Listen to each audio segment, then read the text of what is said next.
हरे कृष्णा प्रभु जी।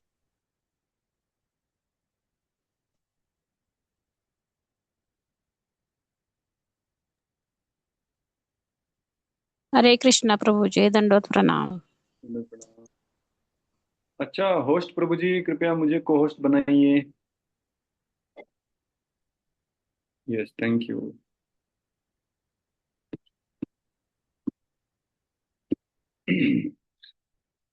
ओम नमो भगवते वासुदेवाय।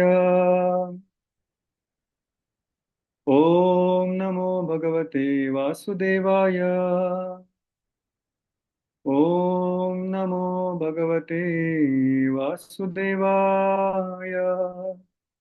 ओम अज्ञानतिमिरन्धस्य ज्ञानाञ्जनशलाकया चक्षुरुन्मिलितं येन तस्मै श्रीगुरवे नमः। श्रीचैतन्यमनोभीष्टं स्थापितं येन भूतले स्वयं रूपा कदा मह्यं ददाति स्वपदान्तिकं।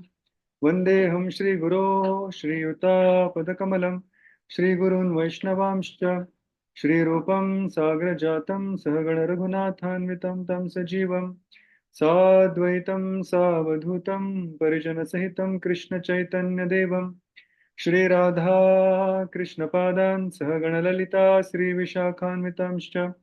हे कृष्णा करुणा सिन्धो दीनबन्धो जगत्पते गोपेश गोपिका कान्ता राधा कान्त नमोऽस्तुते। तप्त काञ्चन गौराङ्गी राधे वृन्दावनेश्वरी वृषभानुसुते देवी प्रणमामि हरिप्रिये। वाञ्छाकल्पतरुभ्यश्च कृपा सिन्धुभ्य एव च पतितानां पावनेभ्यो वैष्णवेभ्यो नमो नमः। नमः ॐ विष्णुपादाय कृष्णपृष्ठाय भूतले श्रीमते भक्तिवेदान्त स्वामिन् इति नामिने। नमस्ते सारस्वते देवे गौरवाणी प्रचारिणे निर्विशेषा शून्यवादी पाश्चात्यदेशतारिणे। जय श्री कृष्ण चैतन्य प्रभु नित्यानंद श्री अद्वैता गदाधर श्रीवासदि गौर भक्तवृंद। हरे कृष्णा कृष्ण कृष्ण हरे हरे हरे राम राम राम हरे हरे। हरे कृष्ण। सर्व भक्तांचे हार्दिक स्वागत आहे आजच्या या तिसऱ्या सत्रामध्ये, जिथे आपण गजेंद्र मोक्ष या कथानकाची श्रीमद भागवताच्या 8व्या स्कंदाबद्दल चर्चा करतो। पहिल्या दिवसापासून आपण चर्चा करत आहोत की कशा प्रकारे हा गजेंद्र त्या आपल्या अतिशय आपण म्हणू शकतो की अतिशय ऐतिहासिक, अतिशय ड्रॅमॅटिक, अतिशय शिक्षाप्रद त्याची परिस्थिती आहे। आपण बघितले की सर्वप्रथम हा गजेंद्र कोणत्या स्तरामध्ये होता? स्वैरसुख, जिथे सगळं काही माझ्या शक्तीने मला प्राप्त होऊ शकतं, मी अतिशय एक्सपर्ट आहे, मी खूप ताकदवान आहे, मला कोणाची गरज नाही, मी कुठेच अडकू शकत नाही, सगळं काही माझ्या इच्छेने होईल, अशा विचारामध्ये चाललाय। आजच मी एक कथा ऐकत होतो, त्याच्यामध्ये श्रीमान गौरांग प्रभू सांगत होते की एक दिवस जगन्नाथपुरीला रथ यात्रा होती। खूप सारे भक्त गेले होते, हजारो भक्त गेले होते। पण यात्रेमध्ये अनाउन्समेंट केले की समुद्र फार विचलित आहे आणि समुद्रामध्ये कोणी जाऊ नका पोहण्यासाठी, कारण जगन्नाथपुरी अगदी समुद्राच्या किनाऱ्यावरच आहे आणि हा समुद्र अतिशय भयंकर आहे आणि कोणीही गेला तरी त्याला आतमध्ये खेचत आहे, अशी अनाउन्समेंट केली गेली। पण सगळ्या भक्तांनी ऐकली, पण तरीही एक भक्त होता, त्याने विचार केला की ही अनाउन्समेंट साधारण लोकांसाठी, ही माझ्यासाठी नाही, मी तर अतिशय पटू स्विमर आहे, मी अतिशय एक्सपर्ट होणार आहे। आणि म्हणून तो गेला समुद्रामध्ये आणि काही वेळ तो खूप सारे वेगवेगळे प्रयोग करायला लागला, वेगवेगळ्या प्रकारे पोहायला लागला। पण हळूहळू त्याला समजलं की समुद्र वरकडे एक दिसतोय, पण खालून मात्र त्याचा करंट त्याला खेचतोय आणि समुद्राचं पाणी त्याला हळूहळू मध्ये खेचायला लागलं। काही वेळापर्यंत त्याने प्रयत्नही केला स्वतःला वाचवण्याचा, पण थोड्या वेळानंतर त्याला समजलं की मी अतिशय मध्ये निघून गेलोय आणि आता मला कोणाची तरी मला मदतीची आवश्यकता आहे। आणि मग तो वर हात करायला लागला आणि ओरडायला लागला, एवढ्या लांब असल्यामुळे कोणाला त्याचा आवाजही जात नव्हता। काही भक्त समुद्र किनाऱ्यावर होती, पोहायला कोणी जात नव्हतं, पण समुद्र किनाऱ्यावर काही भक्त फिरत होती, कीर्तन करत होती। तो जो जो मोठ्याने हात वर करतोय, लोकांना असं वाटलं की प्रभूजी देखो हरिबोल हरिबोल बोल रहा है, तेरते तेरते। एक भक्त म्हणला, अरे बाबा तो हरिबोल नाही म्हणत आहे, त्याचा हरिबोल होतोय, थोड्या वेळाने तो डुबेल, कोणते जाऊन त्याला वाचवा. कोणाची हिंमत नव्हती एवढ्या खोल पाण्यात जाऊन त्याला वाचवण्याची. तर तिथे एक गार्ड होता, जो एक्सपर्ट होता लोकांना वाचवण्याचा. त्याला सांगितलं गेलं, बाबा तू जा पटकन, त्याला संरक्षक आहेस तू, त्याला वाचव. हा गार्ड बिचारा पोहत पोहत गेला आणि त्या माणसाला धक्का मारून त्याला कसं तरी समुद्राच्या बाहेर काढलं. बाहेर काढल्यावर त्याच्या छातीत दाबून ते सगळं पाणी बाहेर काढलं. थोड्या वेळाने तो शुद्धीवर आला. आणि मग तो त्या गार्डला म्हणाला, थँक्यू सर, आपने मेरी जान बचाई. शेजारचा भक्त म्हणाला, अरे बाबा त्याने तुझे जीव वाचवलाय, त्याला काहीतरी दे बक्षीस, काहीतरी दक्षिणा बिक्षिणा दे. त्याने फक्त खिशातले 150 रुपये काढून दिले. तेव्हा व्यक्ती म्हणाला, अरे 150 रुपयामध्ये तुझा जीव वाचत, तुझी किंमत 150 रुपये आहे का? तो म्हटलं, गीतेमध्ये वाचले आम्ही, आपण शरीर नाही आत्मा आहोत, शरीराची किंमत काही जास्त नाही, फक्त हे जे काही भौतिक पदार्थ आहेत, पृथ्वी अग्नी जल वायू का, सगळ्यांचे मिळून किंमत 150 रुपयेच होती. मग त्याला विचारलं गेलं की पण तू गेला कसं काय मध्ये? एवढी बार बार अनाउन्समेंट करून सुद्धा, वारंवार सांगून सुद्धा पुन्हा तू समुद्रात गेला का? तो म्हणाला की मला वाटलं ही अनाउन्समेंट साधारण लोकांसाठी, आणि मी तर अपवाद आहे. का? कारण मी उस्ताद आहे, मी एक्सपर्ट आहे. त्याला स्वतःच्या कौशल्यावर, स्वतःच्या सामर्थ्यावर विश्वास होता किंवा गर्व होता म्हणा. आणि जेव्हा व्यक्ती हा गर्वित होतो तेव्हा तो चुका करतो. ठीक आहे? समुद्रामध्ये बुडणाऱ्या लोकांची जर आपण गणना बघितली तर त्याच्यामध्ये बहुतांश लोक हे पटू, ज्याला स्विमिंग येतं ते डुबून मरतात. का? कारण ज्यांना स्विमिंग येतच नाही, पोहता येतच नाही, ते बिचारे लांबूनच प्रणाम करतात. ते जास्तीत जास्त समुद्राच्या इतक्या जवळ जातात की फक्त लाटा येऊन त्यांच्या पायांचे चुंबन घेऊन जातील, एवढंच फक्त जवळ जातात. आतमध्ये अर्ध कोणी हिंमत सुद्धा करत नाही. का? कारण अहंकार नाही, गर्व नाही. पण जिथे व्यक्तीला आपल्या सामर्थ्यावर, आपल्या कर्तृत्वावर खूप जास्त गर्व होतो, तेव्हा तो स्वैर सुख, मला कोणाची गरज नाही, कोणत्या नियमांची गरज नाही, मी आपला काही करू शकतो. या पहिल्या स्तरामध्ये गजेंद्र होता, आपण बघितलं. पण परिस्थिती नेहमी सेम राहत नाही. प्रत्येकाला ही दुनिया, हे जग गुडघ्यावर आणतच. आणि गजेंद्रला असं झालं, परिस्थिती अशी निर्माण झाली की आता एक मगरमच्छ त्याला चावा घेऊ लागली. मरणाचा त्याला वेदना होत आहेत आणि हजारो वर्ष हा संघर्ष करतोय. आणि संघर्षामध्ये आपण काय शिकलो? की संघर्ष करताना आपण स्वतःला असुरक्षित अवस्थेमध्ये कधी टाकू नये. आपली स्थिती नेहमी अनुकूल स्थितीमध्ये राहावं, जिथे मन विचलित होणार नाही. स्वतःहून आपण जर प्रलोभनांच्या समोर जाऊन उभे राहिलो, कधी कधी भक्तांना असं वाटतं की आता मी प्रभूजी एवढ्या दिवसाचा जप करतोय, हा, एवढ्या दिवसाचं भगवंताचं दर्शन करतोय, भागवत वाचतोय, ऐकतोय, आता मला काय माया विचलित करू शकत नाही. माझी इंद्रिय आता शांत झालेत. शांत झालेत म्हणजे मेले नाहीत, फक्त झोपलेत. आणि या इंद्रियांना तुम्ही लात मारून जागे का झोपले असं त्यांना त्यांना चेतावणी देऊ नका. उगाच करून इंद्रियांना प्रलोभन समोर आणाल तर इंद्रिय अडकणारच त्याच्यामध्ये. त्याच्यामुळे आपण स्वतःला परिस्थिती ठेवलं पाहिजे, जे आपण चांगल्या गोष्टी ऐकू, चांगल्या गोष्टी बघू, भगवंतांच्या भक्तीसाठी अनुकूल आहेत अशा लोकांच्या सत्संगामध्ये राहू. उगीच आपण वाईट लोकांमध्ये, वाईट परिस्थितीमध्ये, वाईट गोष्टींना बघतोय, ऐकतोय, तर आपलंही मन खचून जाणार, आपण कधी हा संघर्ष जिंकणार नाही. गजेंद्र पाण्यात होता, ते त्याचा अनुकूल परिस्थिती नव्हती, तर शक्ती कमी होऊ लागली. आणि शक्ती कमी होता होता शेवटी तो काल आपण बघितला, महत्वाची स्टेप त्याने घेतली. तेव्हा त्याने स्वीकार केला की मी एकतर प्रतिकूल परिस्थितीमध्ये लढत होतो, आणि हळूहळू आता माझी संपूर्ण शक्ती, बुद्धी, सर्व काही क्षीण झाली, आणि आता मला मदतीची आवश्यकता आहे. गीतेमध्ये अर्जुन सांगतो, कार्पण्य दोषोपहत स्वभाव, पृच्छामि त्वां धर्म सम्मूढ चेता, यच्छ्रेयस्यात् निश्चितं ब्रूहि तन्मे, शिष्यस्तेहं शाधि मां त्वां प्रपन्नम. अर्जुन भगवंतांना सांगतो की हे भगवंता, आतापर्यंत मी खूप काय बोलवतो, पण आता मला समजलंय की मी मूर्ख आहे, पूर्णपणे गोंधळलो आहे. आता तुम्ही मला मार्गदर्शन करा. आणि मग गीता चालू होते. तर आध्यात्मिक मार्गदर्शन किंवा आध्यात्मिक हस्तक्षेप भगवंत केव्हा करतात? जेव्हा आपण स्वतःची मर्यादा ओळखतो आणि भगवंतासमोर ती मर्यादा मांडतो सुद्धा. काल आपण बघितलं की ऍक्सेप्टन्स किंवा स्वीकार करणं किती महत्वाचं आहे. आणि हे स्वीकार करण्यासाठी आपण 5 स्टेजेस मध्ये जात असतो, हे पण आपण काल बघितलं. कोणाला आठवत आहेत 5 स्टेजेस? कोणतीही गोष्ट, कोणताही मोठा बदल, कोणती घटना, कोणताही धक्का जीवनामध्ये सहन करण्यासाठी किंवा स्वीकार करण्यासाठी 5 स्टेजेस मधून आपल्याला जावं लागतं. निखिल प्रभू सांगू शकाल?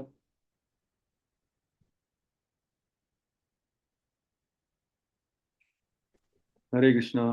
हरे कृष्ण प्रभूजी. येस, बोला. अ, प्रभूजी, 5 स्टेजेस एक्सेप्टन्सचे. त्याच्यात पहिला जे आहे ते डिनायल, की नकार आपण करतो, आणि ते भौतिक अटॅचमेंटमुळे असतं किंवा इग्नोरन्समुळे असतं. आणि सेकंड आहे अँगर. जेव्हा रियालिटी चेक भेटतं तेव्हा आपल्याला क्रोध येतो. बरोबर. आणि नंतर बार्गेनिंग, की आपण सिच्युएशन कशी हँडल करू शकतो ह्यासाठी बार्गेन करतो. हम्म. नंतर येतं डिप्रेशन. हम्म. आपण खचून जातो, आपण दुःखी होतो. हम्म. आणि लेटर जी फिफ्थ आणि फायनल स्टेज आहे ते एक्सेप्टन्स, की आपण एक्सेप्ट करतो सिच्युएशनला.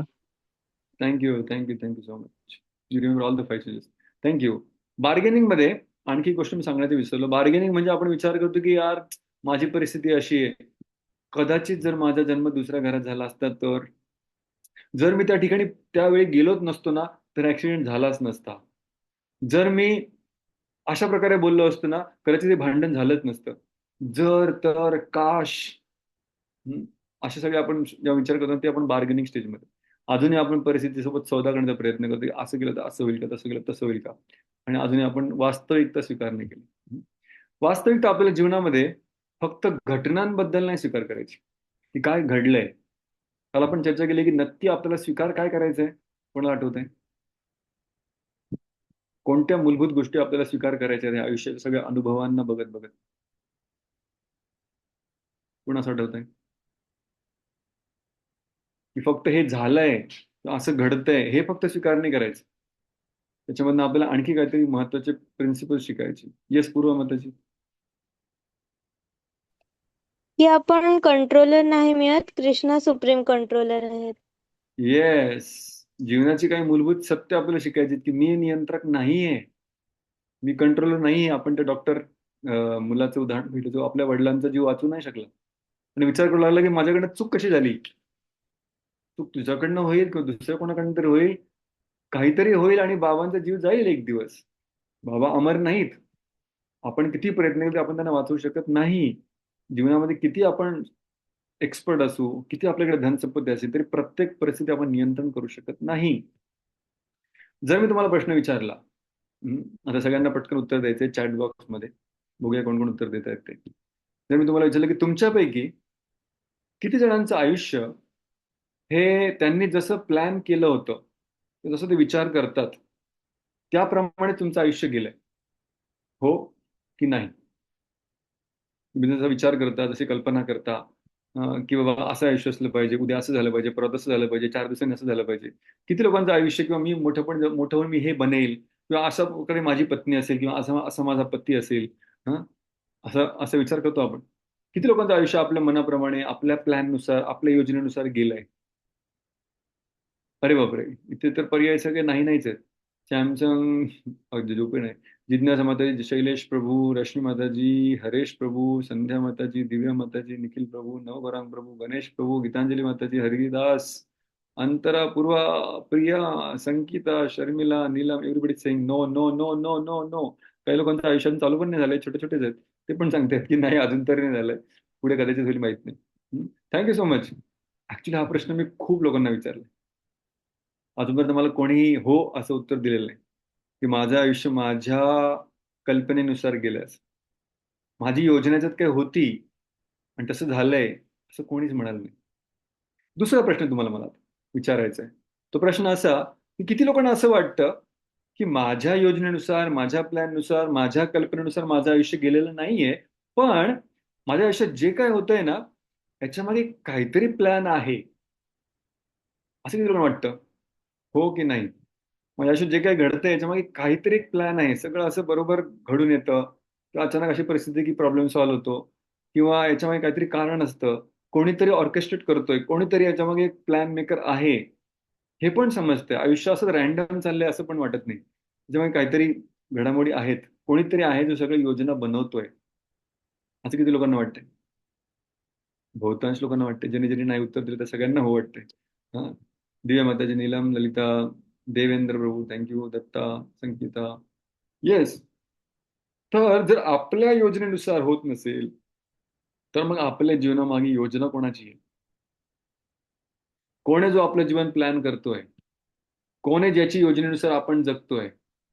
कोण आहे जो आपल्या प्रत्येक घडामोडीची नोंद ठेवतोय आणि त्या घडामोडीनुसार पुढची परिस्थिती निर्माण करतोय, जेणेकरून आपण योग्य दिशेला जाऊ शकू? ते कोण आहेत? ते भगवंत आहेत. थँक्यू. तर भगवंतांचा प्लॅन आहे. पण जेव्हा आपण त्या परिस्थितीमधून जात असतो, तेव्हा मात्र ते आठवणं किंवा ते समजणं अतिशय अवघड जातं की याच्या मागे भगवंतांचं योजना आहे काहीतरी. ठीक आहे नाही? खूप वेळा बोलता बोलता आपण म्हणतो, आणि या जगामध्ये झाडाचं पान सुद्धा देवाच्या इच्छेशिवाय हलत नाही. नाही की नाही? सगळ्यांनी ऐकली ही म्हण. झाडाचं पान सुद्धा हलत नाही. फक्त माझं आयुष्य ना त्यांच्यानुसार नाही चाललंय, बाकी सगळे पानं बिनं ते चालवत आहेत. फक्त माझं आयुष्य त्यांच्या कंट्रोलमध्ये नाहीये. असं आपल्याला वाटायला लागतं जेव्हा आपण खरंच दुःखात असतो. कारण विचारच नाही करू शकत आपण की भगवंत जर एवढे दयाळू असतील तर माझ्या जीवनामध्ये एवढी खराब परिस्थिती का आणतायत? ज्यांच्यावर मी एवढं प्रेम केलं तेच मला उलट कसे बोलतायत? कंपनीला एवढी मदत केली, ती ऐनवेळी मला सोडून का देते? ठीक आहे, ज्याचं मी काहीच वाईट नाही केलं, तो माझ्याशी कशाला शत्रुत्व निर्माण करतोय? असे कित्येक सारे प्रश्न. जर मी कोणाला काही वाईट केलं नाही तर माझ्याकडे लोक काय भगवंत का हिरावून घेतात? भगवंत अशी योजना का करतायत? असा प्लॅन का करतायत? तेव्हा समजत नाही. कुंती महाराणी भगवंतांना प्रार्थना करताना सांगतात, विशान महाग्ने पुरुषाद दर्शनात असत सभाया वनवास कृष्णता मृधे मृधेनेक महारथास्त्रतो द्रोण्यस्त्रता च स्म हरे अभिरक्षिता. कुंती महाराणी सांगते, भगवंता माझ्या आयुष्यामध्ये खूप सारी संकट आहेत. विषान, विष पिऊ घातलं. कोणाला विष दिलं होतं कोणाला माहिती आहे? कुंती महाराणीच्या मुलांपैकी कोणाला विष पाजण्यात आलं होतं? येस, भीमाला. थँक्यू. तर भीम यांनी विष पिलं, पण भीम मेला का? नाही. विष पाजून दुर्योधन काय केलं? हातपाय त्याचे बांधून त्याला नदीमध्ये टाकून दिला. नदीमध्ये गेला, तो नदीच्या अगदी तळाला गेला, अगदी पात्रात गेला, अगदी नागलोकामध्ये पोहोचला. तिथल्या नागाने त्याला दंश केला. नागांना समजलं की आमच्यापेक्षा जास्त विष त्याच्या शरीरामध्ये आहे. त्यांना भुरळ आली. मग ते घेऊन गेले त्याला आपल्या नागलोकामध्ये की हा आपल्यापेक्षा जास्त विषारी अजून मेला नाही. कोण आहे हा? आणि तेव्हा त्यांना समजलं की हा तर वायुदेवांचा पुत्र आहे, भीम आहे. आणि मग नाग लोकांना सगळ्यांनी त्याला आणखी वरदान दिले, त्याला 10,000 हत्तींची ताकद दिली आणि त्याला परत पाठवलं आणि सांगितलं की तुला विषबाधा होणार नाही. आणि भीम अगदी जास्त शक्तीनिशी बाहेर आला, वाचला गेला. पुढे कुंती म्हणते, विशान महाअग्नी, आमच्या घराला आग लावली होती. कधी आग लावली होती? लाक्षाग्रह. लाक्षाग्रहामध्ये आग लावली तेव्हा सगळेजण वाचले. कसे वाचले? कोणी त्यांना वाचवलं लाक्षाग्रहामधून? कोणाला आठवत आहे? कोणाला माहिती आहे? महाभारतामध्ये पांडवांनी लाक्षाग्रहामध्ये जिवंत जाण्याचा प्रयत्न केला. कोणी वाचवलं? येस, थँक्यू निखिल प्रभू पूर्व माताजी. विदुर. विदुराने सांगितलं जंगलामध्ये आग लागते तेव्हा बिळात राहणारे वाचतात. आणि ह्या क्लू घेऊन त्यांनी सुरंग बनवला, वाचले. विशान महाअग्नी पुरुषाद. अरे माणसं खाणारा राक्षस होता तो बकासूर, पण या बकासुरापासून सुद्धा वाचवलं. कोणी मारलं बकासुराला? भीमाने. प्रत्येकाला तो मारत होता, गावातल्या प्रत्येक व्यक्तीला मारत होता, पण भीमाने बकासुराचा वध केला. म्हणजे माणसं भक्षण करणाऱ्या अशा राक्षसापासून सुद्धा पुरुषाद दर्शनात असत सभा. महाभारतातील सर्वात असत सभा कोणती होती? जिथे द्रौपदीचं वस्त्रहरण झालं, तिथे द्रौपदी वाचली. द्रौपदी कशी वाचली? तिची साडी सुटलीच नाही. एवढी मोठी साडी वाहतच राहिली, वाहतच राहिली, वाहतच राहिली. बिचारा दुःशासन खेचतोय खेचतोय, त्याची सगळी शक्ती संपली, पण साडी मात्र संपली नाही. तर त्याचा मनसुबा पूर्ण झालाच नाही. द्रौपदी पण वाचली. वनवास. वनवासामध्ये पण खूप सारी संकट आली. दुर्वास मुनी आले, म्हणाले भूक लागली, खायला द्या. द्रौपदीचं ऑलरेडी जेवण झालं होतं, अक्षयपत्रामध्ये काहीच नाही. युधिष्ठिर महाराजांना माहित नाही, म्हटले या आंघोळ करून, वाढतो तुम्हाला पण तुमच्या 60,000 शिष्यांना पण. द्रौपदी भगवंत धावा करू लागले. भगवंत म्हणाले मला भूक लागली, खायला दे काहीतरी. अरे तुम्हाला प्रॉब्लेमसाठी बोलतो, तुम्ही स्वतःच खायला मागतायत. उरलं सुरलेलं भगवंतांनी शोधूनच खाल्लं आणि दुरासमुनी पळून गेले. असत सभाया वनवास मृधे मृधे अनेक महारथी. अरे या महाभारत युद्धामध्ये किती महारथी आले होते, त्यांनी आक्रमण केलं. त्या सगळ्यांच्या पासून आम्हाला या सगळ्या परिस्थितीमध्ये कोणी वाचवलंय? कोणती महाराणी सांगते, हे कृष्णा तूच वाचवलंय आम्हाला नेहमी. आता हे सगळे प्रसंग आपण बघितले. या प्रसंगांमध्ये कोणत्या प्रसंगामध्ये साक्षात भगवंत खरंच आले आणि वाचवलं? असं झालं का एक पण प्रसंगात? एक पण प्रसंगात भगवंत स्वतः आले नाही. भीमाने विष खाल्लं, कृष्ण नाही आले. बकासूर आला, कृष्ण नाही आले. द्रौपदीचे वस्त्रहरण झाले, कृष्ण नाही आले. फक्त साडी मोठी झालेली बघितली लोकांनी. कृष्ण नाही दिसले कोणाला. महाभारतामध्ये कृष्णाने एक पण अस्त्रशस्त्र उचललं नाही, एक पण आक्रमण केलं नाही, एकालाही मारलं नाही. मग या सगळ्या लाक्षाग्रहामध्ये कृष्ण आलेच नाही. हे सुरंग खोदून निघून गेले. अरे मग जर एकाही परिस्थितीत कृष्ण समोर आलेच नाही, तर कुंती मारणे असं कसं म्हणते की प्रत्येक परिस्थितीमध्ये भगवंत तुम्हीच आम्हाला वाचवलं? ती म्हणते की तेव्हा ते समजत नाही जेव्हा पूर्ण आयुष्य निघून जातं ना, आणि मग माळाजवळून बघतो आपण की अरे हे झालं, मग हे झालं, मग ही आपत्ती आली, मग ही समस्या आली, मग मी एवढा टेन्शनमध्ये होतो, एवढा नैराश्यामध्ये होतो, मग ही आपत्ती आली, मग तिचं एवढ्या सगळ्यामधनं मी निघून गेलो बाहेर. कोणी वाचवलं मला? कोणती माणी म्हणते त्या परिस्थितीतून जाताना समजत नाही. जेव्हा मागे वळून बघतो ना, तेव्हा सगळे घडामोडी जुळतात एकमेकांना, तेव्हा समजतं अरे बाप रे, हा तर कृष्णाचा प्लॅन होता. हम्म. तर गजेंद्र हा पण अशा एका महान आपत्तीमधनं चालला होता. त्याचा जीवच धोक्यात होता आणि हा मगर काही लगला सोडत नव्हता. पण गजेंद्र 1000 वर्षानंतर का होईना स्वीकृतीच्या स्तरावर पोहोचला आणि तिथे तो विचार करू लागला की ही स्थिती माझ्या शक्तीच्या पलीकडे आहे, पण माझ्या शक्तीपेक्षाही एक मोठी शक्ती आहे जी सगळ्यांच्या वरचढ आहे. ही मगरमच्छच काय, हा पूर्ण संसारच काय, या संसारातल्या सगळ्या ताकदवर देवता, या सगळ्यांच्याही वरती जी शक्ती आहे, त्या विष्णूची शक्ती, त्या भगवंताची शक्ती अफाट आहे आणि कोणतीही परिस्थिती त्यांच्या आधिपत्याविना नाही. तर ह्या परिस्थितीमध्ये जर कोणी मला आश्रय देऊ शकत असेल तर तो एकच व्यक्ती आहे आणि ते म्हणजे भगवंत. आणि मग गजेंद्र पुढच्या अवस्थेला पोचतो, ज्याला आपण म्हणतोय आज पहिला आपला स्लाइड, ते म्हणजे समर्पण. रक्ताच्या थारोळ्यामध्ये असलेला हा गजेंद्र शेवटी आता ह्या निर्णयापर्यंत पोहोचतोय की मला समर्पण करण्याची आवश्यकता आहे. आता समर्पण, बेस्ट समर्पण हे भगवंतांशी आहे. पण साधारण या जगामध्ये व्यक्ती जेव्हा खरंच तकलीफमध्ये असतो, खरंच परेशान असतो, त्याला कोणाची ना कोणाची मदत घेणं आवश्यक आहे. पण खूप वेळा मदत मागणं दुसऱ्याकडून की मला जमत नाहीये, थोडं तुम्ही सांगाल का, हे विचारणं सोपं आहे की अवघड आहे? माझ्या जीवनामधले प्रॉब्लेम माझ्याच्याने सॉल्व्ह होत नाहीये, तुम्ही मला मदत कराल का?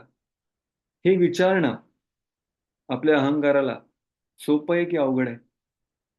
खास करून जो व्यक्ती अहंकारी आहे त्याच्यासाठी तर फार फार फार अवघड आहे. है की नाही? की मला जमत नाहीये, तुम्हाला जमतंय का बघा. गोष्ट छोटी असेल तर आपण लगेच विचारतो. बाटलीचं झाकण उघडत नसेल, डब्बा उघडत नसेल, आपण ठीक आहे ट्राय करून बघ. पण जर अगदी बेसिक प्रॉब्लेम आहे की नाही, जीवनात काय करायचं मला समजत नाही, माझ्याकडे संपत्ती आहे, परिवार पण मोठा आहे, सगळे खूप कमवतात, पण तरी ना मी सुखी नाहीये, कोणाला सांगणार? लोक हसतील माझ्यावर.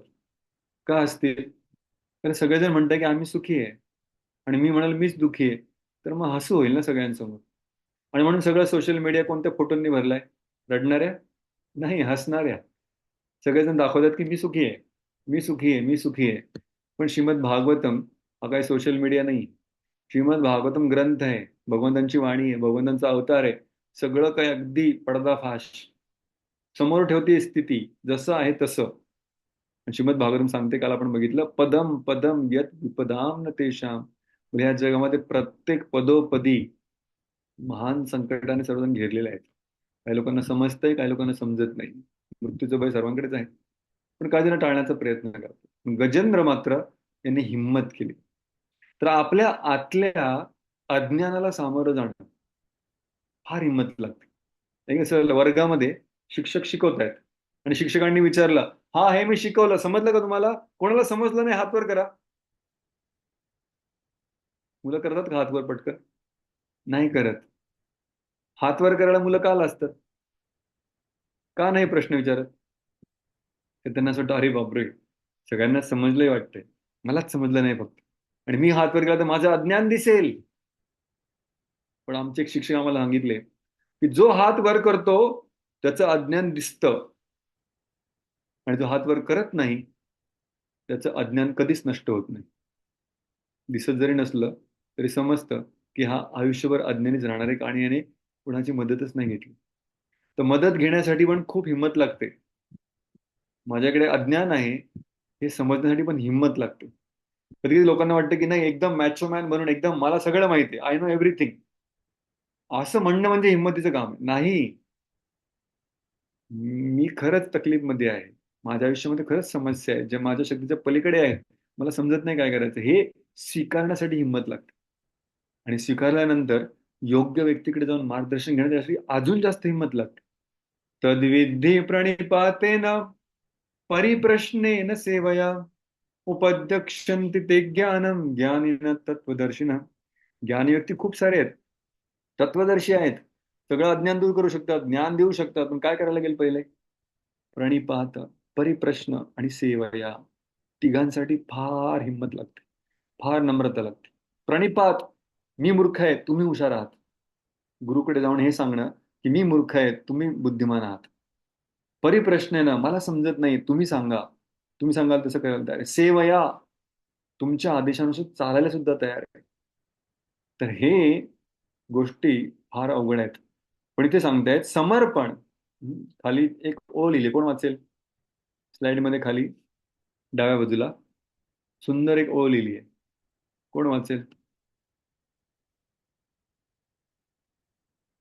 येस, पूर्वा माताजी वाचा. समर्पण हे हार मानणे नाही, तर खऱ्या शक्तीला आमंत्रण देणे आहे. थोडं स्पेलिंग मिस्टेक आहे तिकडे. खऱ्या शक्तीला आमंत्रण देणार काय? साधारण लोक काय म्हणतात, जो डर गया वो मंदिर गया. मध्ये एक पिक्चर आलेला पीके, त्याच्यामध्ये हा डायलॉग फेमस केला त्यांनी, की जो घाबरला ना आयुष्याला, ज्या लढाईची हिंमत नाहीये, जो घाबरगुंडे आहे, म्हणजे अतिशय त्याच्यात हिंमत नाहीये, अशी माणसं मंदिरात जातात. मग देवाचा आश्रय घेतो, बाबा तू कर, आमच्याच्याने होत नाही. पण लोकांना असं वाटतं की हे समर्पण म्हणजे भ्याडपणाचं लक्षण लोकांना वाटतं. पण हे भ्याडपणाचं लक्षण नाही. जेव्हा आपण आपल्यापेक्षा मोठ्या शक्तीच्या संपर्कात येतो, तेव्हा आपली हिंमत वाढते, तेव्हा आपली शक्ती वाढते आणि आपण खऱ्या शक्तीला, जी ऍक्च्युअल आपली शक्ती आहे तरी किती, ठीक आहे नाही, आपल्यासारखे खूप सारे शक्तिवान आले आणि गेले. जग जिथे आहे तिथेच आहे. या जगाच्या समस्यांना कोणी सॉल्व्ह नाही करू शकलं. जन्म, मृत्यू, जरा, व्याधी, आदी भौतिक, आध्यात्मिक, आदी क्लेश यांना कोणी पार नाही करू शकलं. आपण कसे पार करू शकतो? तर कधीतरी आपल्याला हा अहंकार गळून पडला पाहिजे आणि मग हे मन भगवंताकडे वळेल. मग तो विश्वास निर्माण होईल की भगवंता, तूच माझा एकमेव आधार आहेस. अर्जुन सांगतो त्या श्लोकानंतर की माझ्या सगळ्या दुःखांचं कोणतेही समाधान माझ्या बुद्धी आणि तर्काकडे मला सापडत नाहीये. इथे उपस्थित कोणीच व्यक्ती माझ्या प्रश्नांची उत्तर देऊ शकत नाही, इतके प्रश्न मनामध्ये निर्माण झालेत. कधी कधी आतले प्रश्न इतके असतात, पण त्याच्यासाठी आपण वेळच काढत नाही. आणि आपल्याला वाटतं वेळच नाही प्रभूजी, बाहेरच्याच समस्या एवढ्या सॉल्व्ह करायच्या, कशालाही आतले प्रश्न, कशाला जन्ममृत्यू झराव्यात, एवढं कोणाकडे वेळ आहे? पण जेव्हा या आतल्या समस्या वाढतात ना, तेव्हा बाजूला समोर किती ऐश्वर असेल तरी ते गोड लागणार नाही. अर्जुनाला हे समजलं म्हणून अर्जुन म्हणाला, हे सगळं युद्ध बाजूला ठेवा, हे कुरुक्षेत्राचं युद्ध बाजूला ठेवा, हे हस्तिनापूरचं राज्य, पूर्ण पृथ्वीचं राज्य बाजूला ठेवा, मला काहीच नको, हे सगळं पॉज, टाइम प्लीज. लहान मुलं खेळता खेळता म्हणतात ना, टाइम प्लीज. म्हणजे काय? थोडा मला स्वतःसाठी वेळ द्या. Krishna, let's discuss. पहिले चर्चा करा माझ्याशी, मला पहिले माझ्या मूलभूत प्रश्नांची उत्तरं द्या, मगच आयुष्य पुढे जाईल. ती आतुरता जेव्हा निर्माण होते ना, तेव्हा नम्रता येते, तेव्हा समर्पण येतं आणि मग तेव्हा प्रश्नांची उत्तरं भेटतात. फुकट काहीच भेटत नाही या जगामध्ये सुद्धा नाही आणि आध्यात्मिक जीवनामध्ये सुद्धा नाही. तर समर्पणासाठी किंमत काय?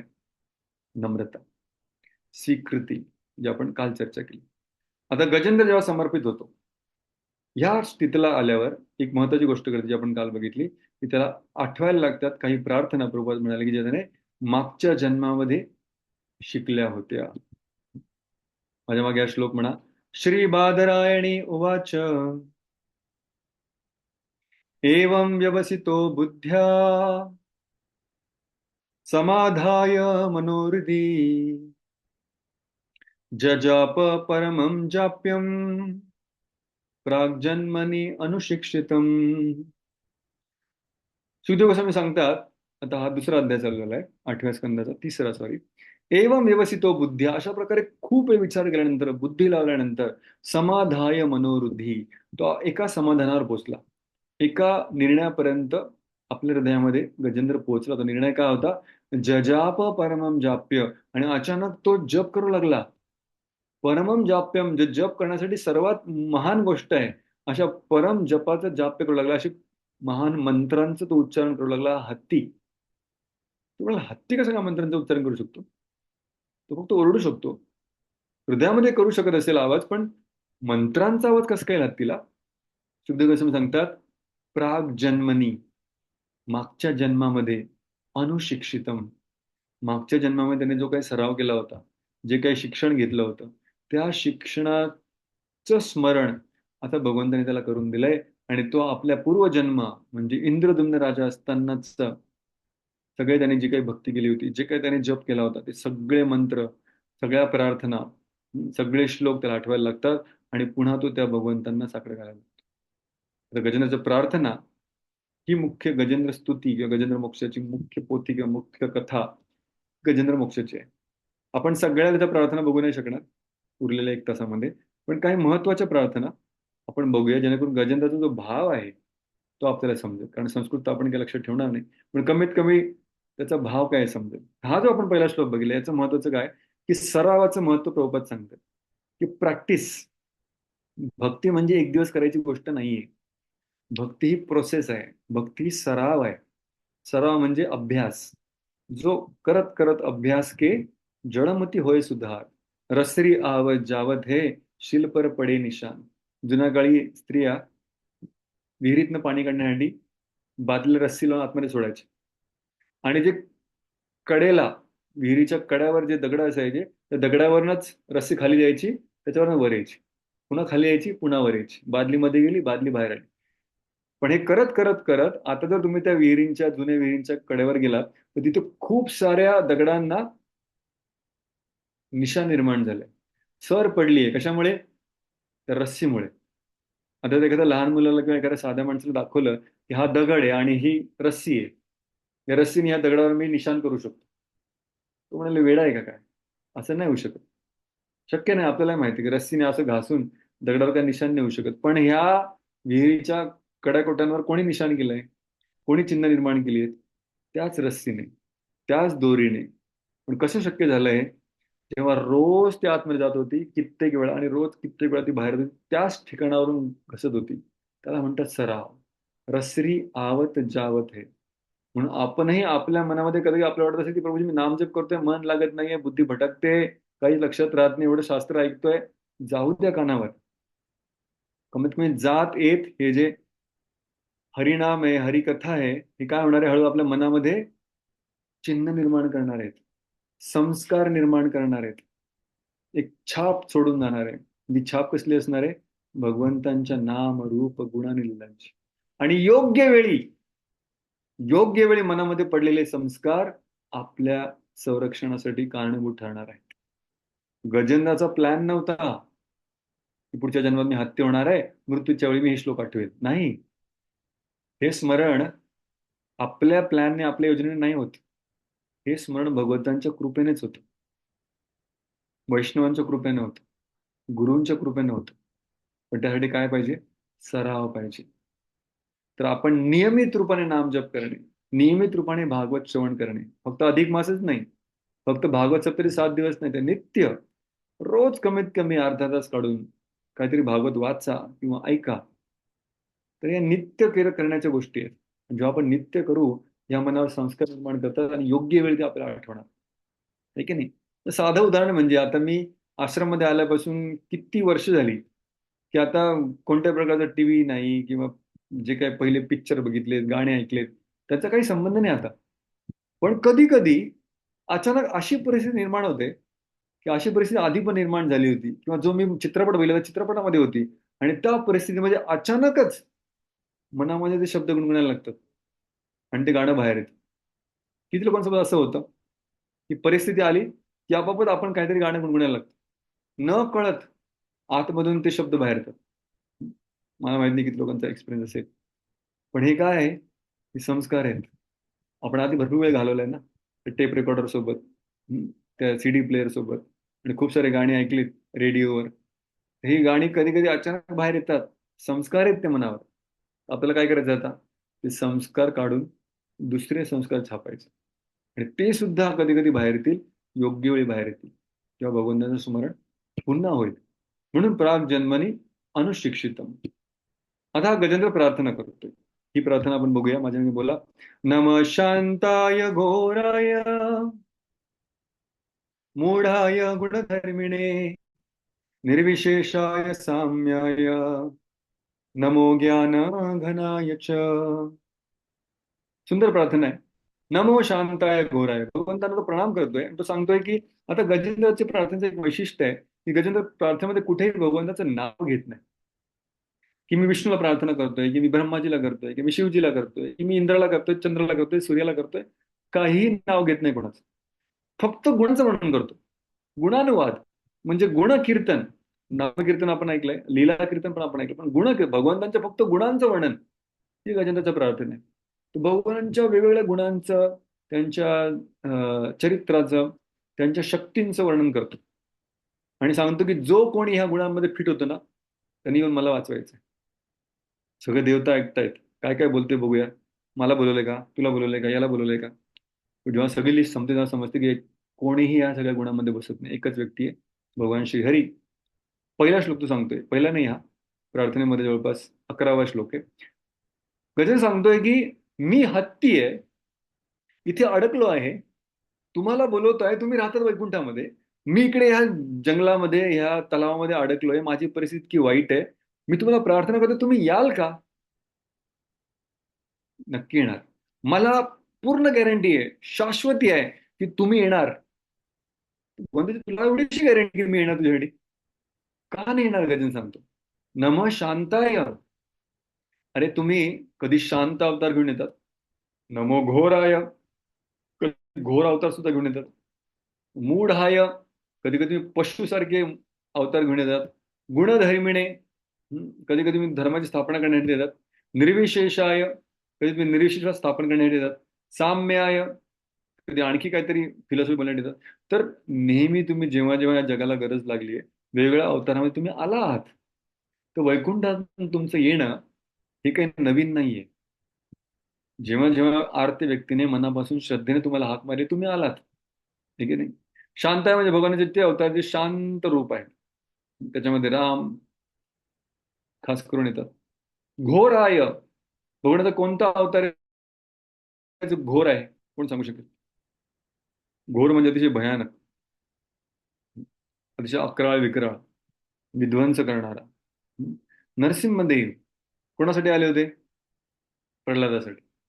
कुठून प्रकट झाले होते? खांबामधून. ना आई, ना वडील, ना काही इतिहास, काही कुल, काही नाही. त्यांनी हाक मारली आणि ते आले. गजेंद्र सांगतो, जर प्रल्हादासाठी तुम्ही नरसिंह होऊ शकतात, तर खांबातनं प्रकट होऊ शकतात, इथं पण प्रकट व्हा नाही आकाशामधून. काय प्रॉब्लेम आहे तुम्हाला? होऊ शकतात तुम्ही. मला पूर्ण विश्वास तुम्ही याल. मूढ हाय प्राणी बनवतात तुम्ही कधी कधी. शुकर म्हणून आले, वराह देव म्हणून. कसे आले? ब्रह्माजीच्या मनामध्ये विचार आला की अरे पृथ्वी गेली कुठे? आता तर मला सृष्टी करायची आहे आणि पृथ्वी नाहीये, तर पृथ्वीला कोण बाहेर काढणार? त्या गर्भोदक सागरामधून या विचाराने ते प्रार्थना करतात भगवंताने. त्यांच्या नाकामधून छोट्याशा वटाण्या एवढा, शेंगदाणा एवढा पहिले एक शुकर बाहेर येतो आणि हा हळूहळू हळू अतिशय सुंदर पण अतिशय विशाल रूप धारण करतो आणि पृथ्वीला वाचवतो, वराहदेव. तर तुम्ही नेहमी भक्तांसाठी धावून येतात, याच्यामध्ये काहीही संशय नाही. इतिहास साक्षी आहे. मागच्या भक्तांच्या गोष्टी मी ऐकल्यात, त्यांची वस्तुस्थिती मी ऐकली आहे आणि त्या इतिहासावर मला पूर्ण विश्वास आहे. आपण जेव्हा भागवत कथा ऐकतो, गजेंद्राची कथा ऐकतोय, प्रल्हाद महाराजांची ऐकतोय, या सगळ्या ऐकून आपल्याही श्रद्धेची वृद्धी झाली पाहिजे. आपण कथा का ऐकतोय? की जेणेकरून आपलाही आत्मविश्वास वाढेल की जर भगवंत त्यांच्यासाठी येऊ शकतात, तर माझ्यासाठी पण येऊ शकतात. आणि या श्रद्धेने जेव्हा आपण पुकारतो, तर भगवंत नक्की येतो. द्रौपदीने जेव्हा भगवंतांना हाक मारली, तिच्या मनामध्ये असं होतं का केशवा, गोविंदा असं नाव तर कोणी आहे का? आहे, पण तो येईल का? माहित नाही. येत असेल तर बघ येतो का? अशा विचाराने ती हाक मारत होती का? नाही. तिला 100% गॅरंटी होती की केशव गोविंद येणार म्हणजे येणार. प्रल्हादाने जेव्हा सांगितलं या खांबामध्ये भगवंत आहेत, आहे म्हणजे आहे, थोडाही अविश्वास नाहीये, थोडाही संशय नाहीये, त्या श्रद्धेला जेव्हा आपण पोहोचू ना आणि मग जप करू. सध्या आपला जप कसा आहे, कृष्ण हरे राम असतील तर बघा, म्हणजे यायचं तर बरं होईल, अशा श्रद्धेने भगवंत कसे येतील, नाही येणार. पण जेवढी आपण कथा आहे, म्हणून म्हणतात श्रवण फार महत्वाचे कीर्तन करण्यात, नाम जप करण्याआधी श्रवण महत्वाचं आहे. ज्या भगवंतांना आपण आठवतोय त्यांच्याबद्दल ऐकणं, त्यांच्याबद्दल श्रद्धा निर्माण करणं गरजेचं आहे. जो व्यक्ती श्रवण करत नाही भक्तांच्या संघामध्ये आणि सरळ नाम जपायला लागतो, त्याचा जपही हलका फुलका असतो, कारण विश्वास सुदृढ झाला नाही. ह्या जन्मात किंवा मागच्या जन्मात कुठेतरी श्रवण केलं पाहिजे आणि या श्रवणाने श्रद्धा दृढ होते, मग नाम जप मध्ये विश्वास आणखी आपला आढळतो. फेमस प्रार्थना इस्कॉनमध्ये आल्यावर पहिला श्लोक जो मी पाठ केला तो हा श्लोक आहे. का पाठ केला त्याच्या मागे एक सुंदर कारण आहे. एक ड्रामा होता आणि त्या ड्रामामध्ये मला रोल दिला होता. त्या रोलमध्ये हा श्लोक बोलायचा होता, म्हणून ते ड्रामाचा डायलॉग म्हणून मी हा श्लोक पाठ केला होता. अजूनही डायलॉगच बोलतोय, ड्रामाच करतोय. हा श्लोक पुन्हा एकदा गाऊया माझ्या मागे. म्हणा, मादृक् प्रपन्न पशुपाश विमोक्षणाय मुक्ताय भूरि करुणाय नमोलयाय स्वांशेन सर्वतनुभृत् मनसि प्रतीत प्रत्यग्दृशे भगवते बृहते नमस्ते. अतिशय सुंदर श्लोक आहे. का तर भगवंत म्हणते की तू माझ्याकडे का आलायस? बाकी खूप सारे देवता आहेत, बाकी खूप सारे वेगवेगळे भगवंत आहेत, त्यांच्याकडे जा, माझ्याकडे कशाला आलाय? विष्णू विचारतील. तर गजेंद्र सांगतो की बघा, मादृक प्रपन्न, मादृक म्हणजे माझ्यासारखा, प्रपन्न म्हणजे शरणागत, पशु एक हत्ती, एक पशु आहे, निम्न पशु आहे, नीच पशु आहे, पण पाश विमोक्षणाय, मी सध्या या मगरमच्छच्या पाशामध्ये अडकलो आहे आणि विमोक्षणाय, मला याच्यातनं मुक्ती पाहिजे. मग कोणाला मी मागणार? तुम्हाला सोडून मी दुसरीकडे कुठे जाणारच नाही. तर जे माझे आराध्य दैवत आहेत, हेच सर्वात उत्कृष्ट, उत्तम, परिपूर्ण आश्रयस्थान आहेत, हा विश्वास असणं गरजेचं आहे. का आपण जिथे प्रार्थना करतोय, प्रार्थना कोणासाठी करतोय, कोणाला उद्देशून करतोय, त्या व्यक्तीवर पूर्ण विश्वास असणं गरजेचं आहे की हाच आहे तो. कधी काही लोकांना असं वाटतं पहिले जातोय या मंदिरात, बघू प्रॉब्लेम सॉल्व्ह होतोय का, नाही झाला तर दुसरं मंदिर आहेच. कधी काही लोक विचारतात इस्कॉनच्या लोकांना, अरे तुम्ही कोणत्या मंदिरात जाता यार तुम्ही प्रत्येक आठवड्यात, आणि रोज रोज एकाच मंदिरात जाता तुम्ही? हिंदू म्हणून तुमच्यावर तर लालच आहे. हिंदू म्हणजे काय, सोमवारी एक मंदिर, मंगळवारी दुसरं, बुधवारी तिसरं आणि गुरुवारी चौथं, असं प्रकार घे. तुम्ही रोज एकाच मंदिरात जाता आणि गेल्या 4-4 तास तिथेच राहता, करता काय तुम्ही? तर आपला ईश्वर एकच आहे, वारीनुसार, तारखेनुसार, सीझननुसार, महिन्यांनुसार बदलत नाही. श्रावणात वेगळा, आषाढात वेगळा नाही. अधिक महिन्याला तरी तोच, अधिक गेला तरी तोच. तर गजर सांगतो की माझे ईश्वर तुम्हीच आहात. का पण? म्हणजे you are only right choice. काय कारण आहे? गजेंद्र सांगतोय, माझ्या या मुक्तीसाठी मी फक्त तुमच्याकडे येतोय. का? कारण तुमचं नाव आहे मुक्ताय, तुम्ही स्वतः मुक्त आहात.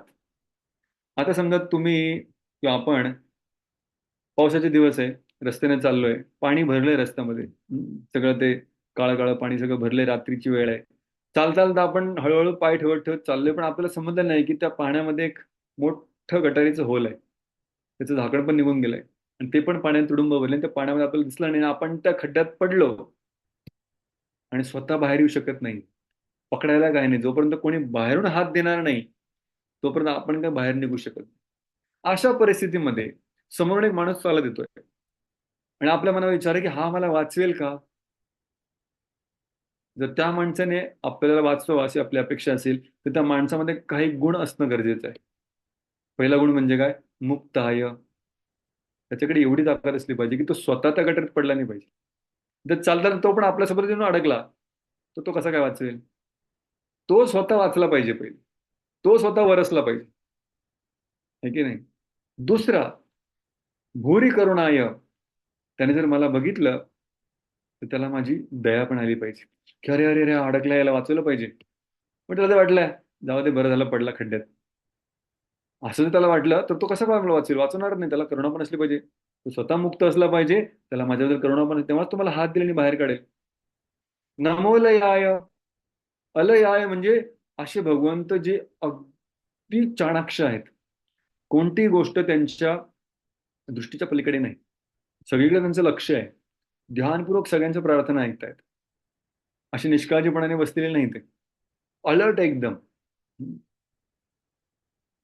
भागवताच्या पहिल्या श्लोकामध्ये वर्णन येतं, जन्मादस्यत अन्वयात इतरथ अर्थेषु अभिज्ञ. अनभिज्ञ नाहीयेत, अभिज्ञ आहेत.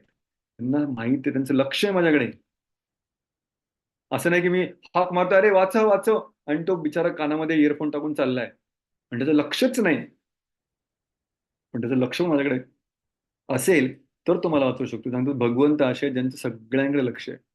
भगवानाचं एक नाव आहे अनिमित लोचना. अनिमित लोचना म्हणजे त्यांचे डोळे कधी बंद होतच नाही. जगन्नाथजीचे डोळे बघितले, इतके पार उघडे असतात की पूर्ण 360 डिग्री. कुठेही कोणत्याही जगाच्या कानाकोपऱ्यातून प्रार्थना केली तरी त्यांना दिसतील, ऐकू येते. अलयाय म्हणजे जे अतिशय चाणाक्ष, अतिशय ध्यानपूर्वक सगळ्यांच्या प्रार्थनेचा प्रतिसाद देण्यास तयार आहेत. स्वतः मुक्त आहेत, त्यांच्या हृदयामध्ये करुणा पण आहे आणि त्यांचं माझ्याकडे लक्ष पण आहे. अरे पण सर्वांकडे कसं लक्ष ठेवणार? एवढी कोटी कोटी लोक आहेत, किती सारे जीवात्मे इथं भौतिक जगात एवढे आहेत, बाकीचे जग किती आहेत, आणि मग आध्यात्मिक जगात कोणाकोणाकडे लक्ष देणार ते? तू एवढा दूर तेवढे लांब कसं त्यांना समजणार? ते खूप लांब नाहीये, ते जवळ आहे खूप. स्वांशेन सर्व तनुभृत, सर्वांच्या शरीरामध्ये आपल्या सोबतच राहतात ते. कोणत्या रूपामध्ये? परमात्माच्या रूपाने. मनसी प्रतीत प्रत्यग्दृशे भगवते बृहते नमस्ते. अरे प्रत्यक्ष तुम्हाला सगळं काही समजते, बघतायत तुम्ही. परमात्मा पण माझ्या हृदयामध्ये आहात. फक्त मनुष्यांच्या हृदयामध्ये परमात्मा नाही, हत्तीचे हृदय सुद्धा आहेत. आपण कोणत्याही जन्मात जाऊ, झुरळ जरी बनवू ना, तरी आपल्या सोबत परमात्मा येणार आहे आपल्यावर लक्ष ठेवण्यासाठी. कधी आपण त्यांना प्रार्थना करतो. पण जोपर्यंत प्रार्थना करत नाही तोपर्यंत ते काही करणार नाही. 1000 वर्ष झालेत गजेंद्र लढतोय, भगवंत अजून आले नाही का? अजून कॉलच नाही केला. आपणही जन्म जन्मांतर पुन्हा पुन्हा जन्मचक्रात अडकलोय, खूप साऱ्या आपत्तींना तोंड देतोय, अजूनही भगवंत आपल्याला वाचवत नाहीये का? पण आपण पुकारतच नाहीये ना. म्हणून पहिले ही विश्वास असणं गरजेचं आहे की माझे भगवंत जे आहेत तेच एकमेव आश्रयस्थान आहेत जे मला वाचवू शकतात. पुढची प्रार्थना सांगतात की अरे मी तुम्हाला काय प्रार्थना करतोय, मला वाचवा, मला वाचवा, मला वाचवा. मी काही भक्त बिक्त नाही म्हणून अशी प्रार्थना करतोय. तुमचे जे खरे भक्त आहेत ना, ते तुम्हाला काय प्रार्थना करतात माहिती आहे? त्यांचं कार्य काय या श्लोकात सांगितले. सुंदर श्लोक या. हा श्लोक परमपूज्य राधानाथ महाराजांना एका ब्रजवासीने शिकवला होता. बोला माझ्या मागे. एकांतिनो यस्य न कंचनार्थम वांछन्ति ये वै भगवत प्रपन्नाः अत्यद्भुतं तच्चरितं सुमंगलम गायन्त आनंद समुद्रमग्नाः. गणेश सांगतोय ऍक्च्युली मी तुमचा काही खूप चांगला भक्त नाहीये. तुमचे जे चांगले भक्त आहेत ना, ते एकांतीनं असतात. एकांतीनं म्हणजे त्यांना फक्त तुम्ही आणि तुम्हीच पाहिजे. त्यांना बाकी जगातल्या कोणत्या गोष्टीचे काही घेणं देणं पडलेलं नाही. एकांतीनं यस्य न कंचनार्थम. त्यांना बाकी या जगातल्या कोणत्याच गोष्टी नकोय. ते एकदम व्यवसायात्मिका बुद्धी, एकाग्र बुद्धीने फक्त तुमच्या चरणामध्ये त्यांना सेवाच पाहिजे. असे भक्त काय इच्छा करतात? वांछन्ति, त्यांच्या पण वांछना आहेत, त्यांच्या पण इच्छा आहेत. काय त्या? ये वै भगवत प्रपन्नाः. अशा भगवंतांची प्रपन्न शरणागत भक्तांची इच्छा काय असते? अत्यद्भुतम, अतिशय अद्भुत, अतिशय विस्मयकारक. तच्चरितम, तुमचं चरित्र, तुमच्या लीला. सुमंगलम, ज्या अतिशय मंगलमय आहेत. गायंत, नेहमी गात राहा. आनंद समुद्रमग्नाः, आणि तुमच्या लीला कथनांचा आनंद इतका मोठा आहे की जणू एक समुद्र आहे. आणि त्या तुमच्या लीलांच्या कथनाच्या समुद्रामध्ये निमग्न राहणं एवढीच फक्त भक्तांची इच्छा असते. बाकी भगवत भक्त दुसरं काहीच मागत नाही भगवंत.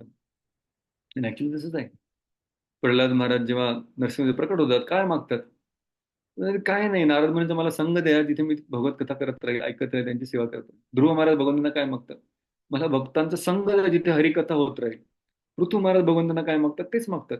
भागवतातल्या कित्येक लोकांची प्रार्थना हीच आहे की मला फक्त भक्तांचा संग द्या आणि त्या संघामध्ये तुमचं नामस्मरण, तुमचं कथा कीर्तन होत राहावं, बस. काल आपण चर्चा केली, तुकाराम महाराज पण तेच मागतात, भक्तांचा संग द्या आणि तुमचं स्मरण द्या.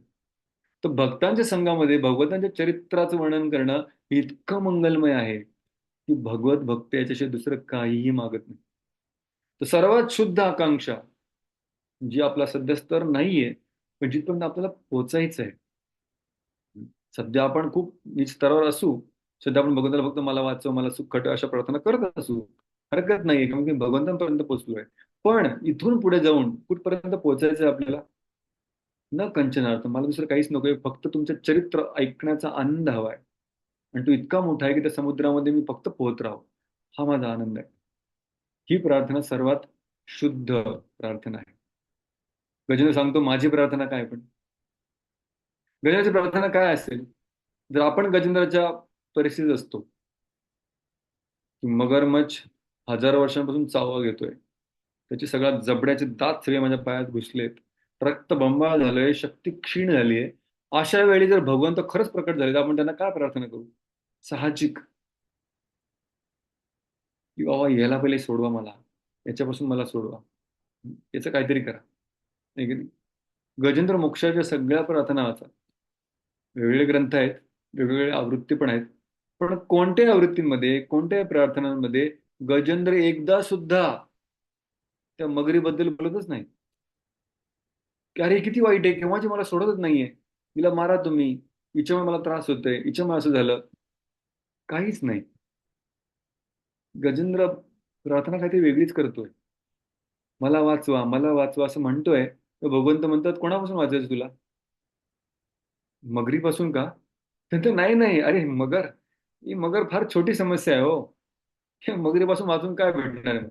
या मगरीने मला सोडलं तर उद्या दुसरी मगर येऊन चावे करेल. ह्या तलावातनं बाहेर पडलं तर दुसरा कोणतरी मला जमिनीवर मारेल. जमिनीवर जर वाचलो, हिरण्यकशिपूला जमिनीत ना, पाण्यात ना, आकाशात, तो पण मेलाच ना.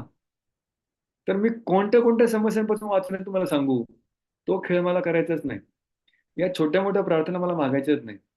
कारण ही मगर ही अशाश्वत आहे, ही माझं काय बिघडेल? ही जास्तीत जास्त माझा शरीर माझ्याकडे घेऊन टाकेल. ते नाही मला पाहिजे.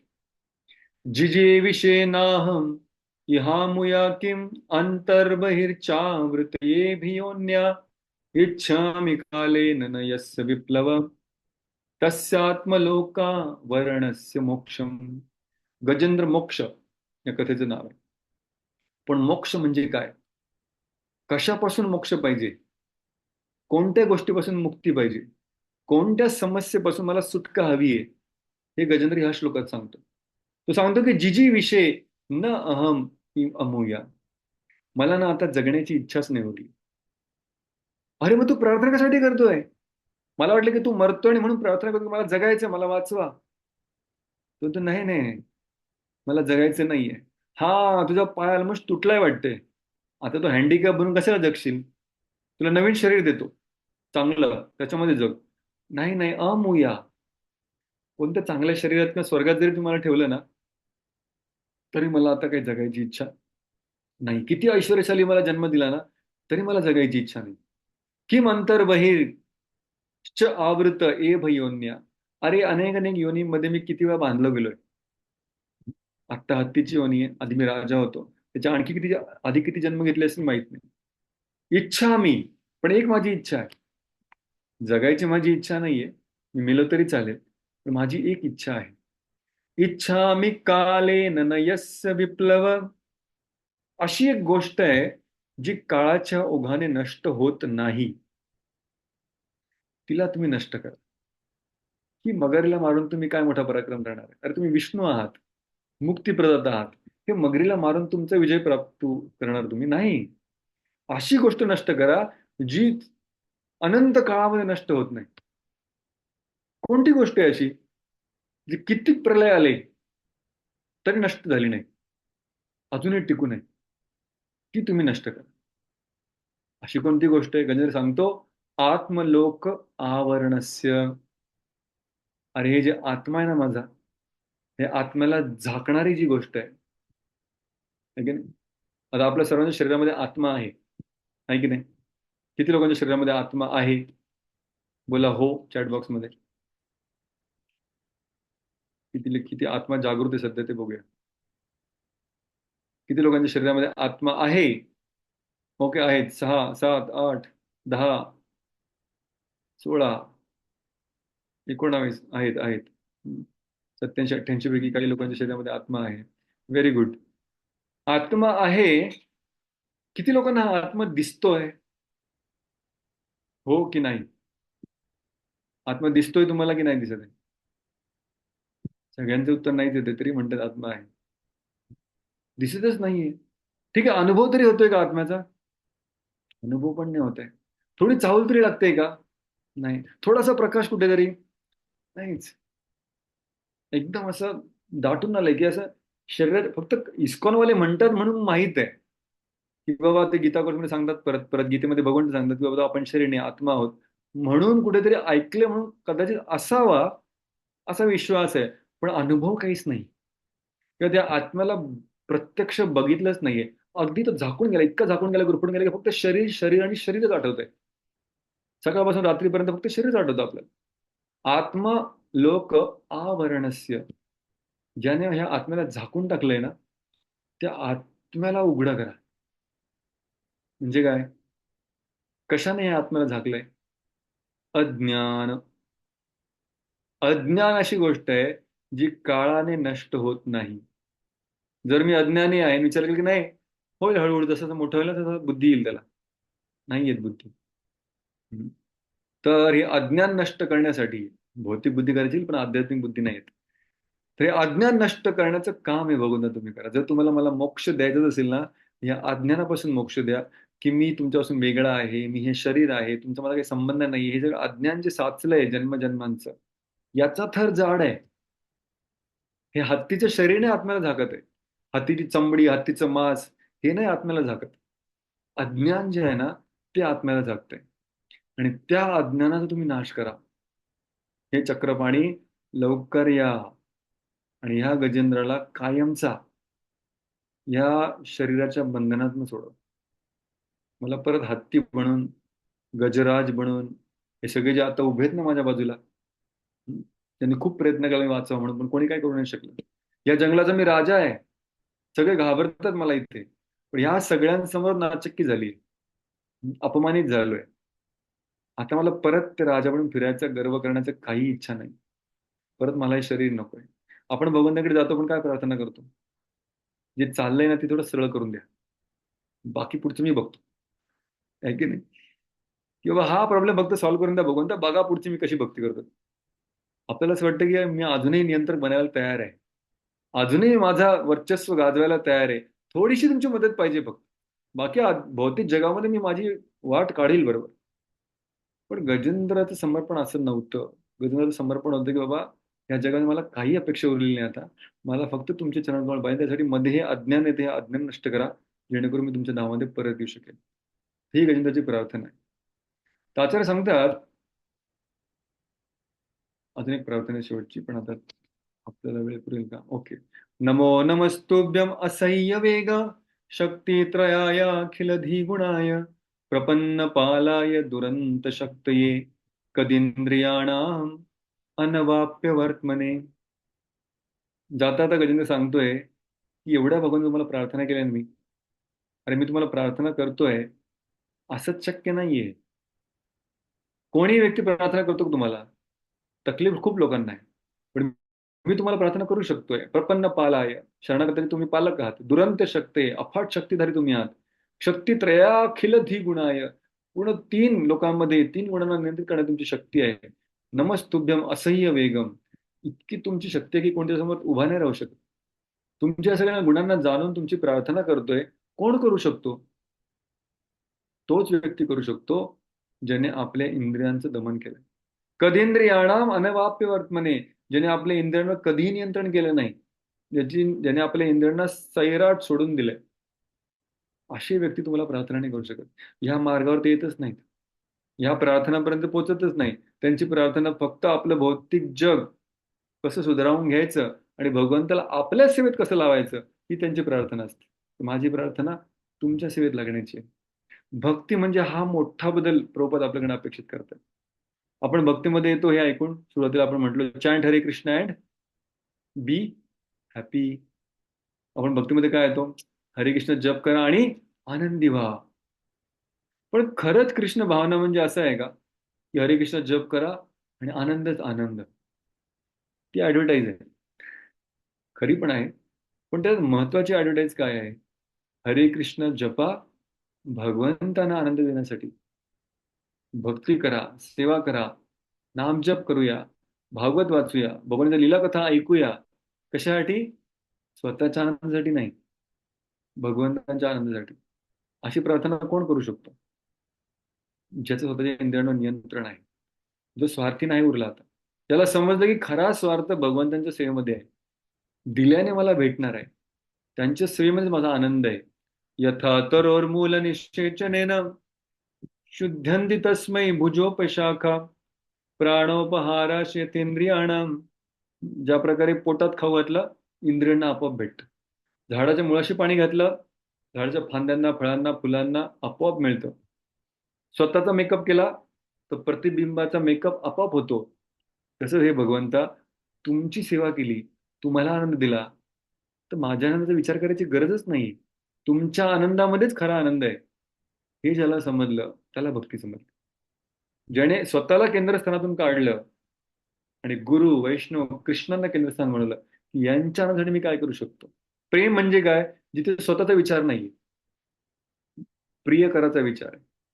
गजेंद्र सांगतो की माझी प्रार्थना माझ्यासाठी नाही, माझी प्रार्थना तुमच्या सेवेत मी कसा लागेल, ही माझी प्रार्थना. तर ज्याची इंद्रिय नियंत्रित नाही तो अशा प्रार्थनांकडे जाऊच शकत नाही, ही चेतावणी गजेंद्र देतो.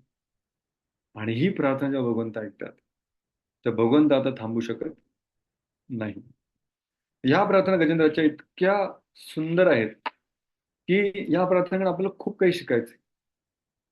समर्पण, जसे म्हणालो की समर्पण हे एक दिवसाचं नाही, समर्पण एका संध्याकाळचं पण नाही, एक महिन्याचं पण नाही, एका आठवड्याचं नाही. समर्पण हे आयुष्यभराचं.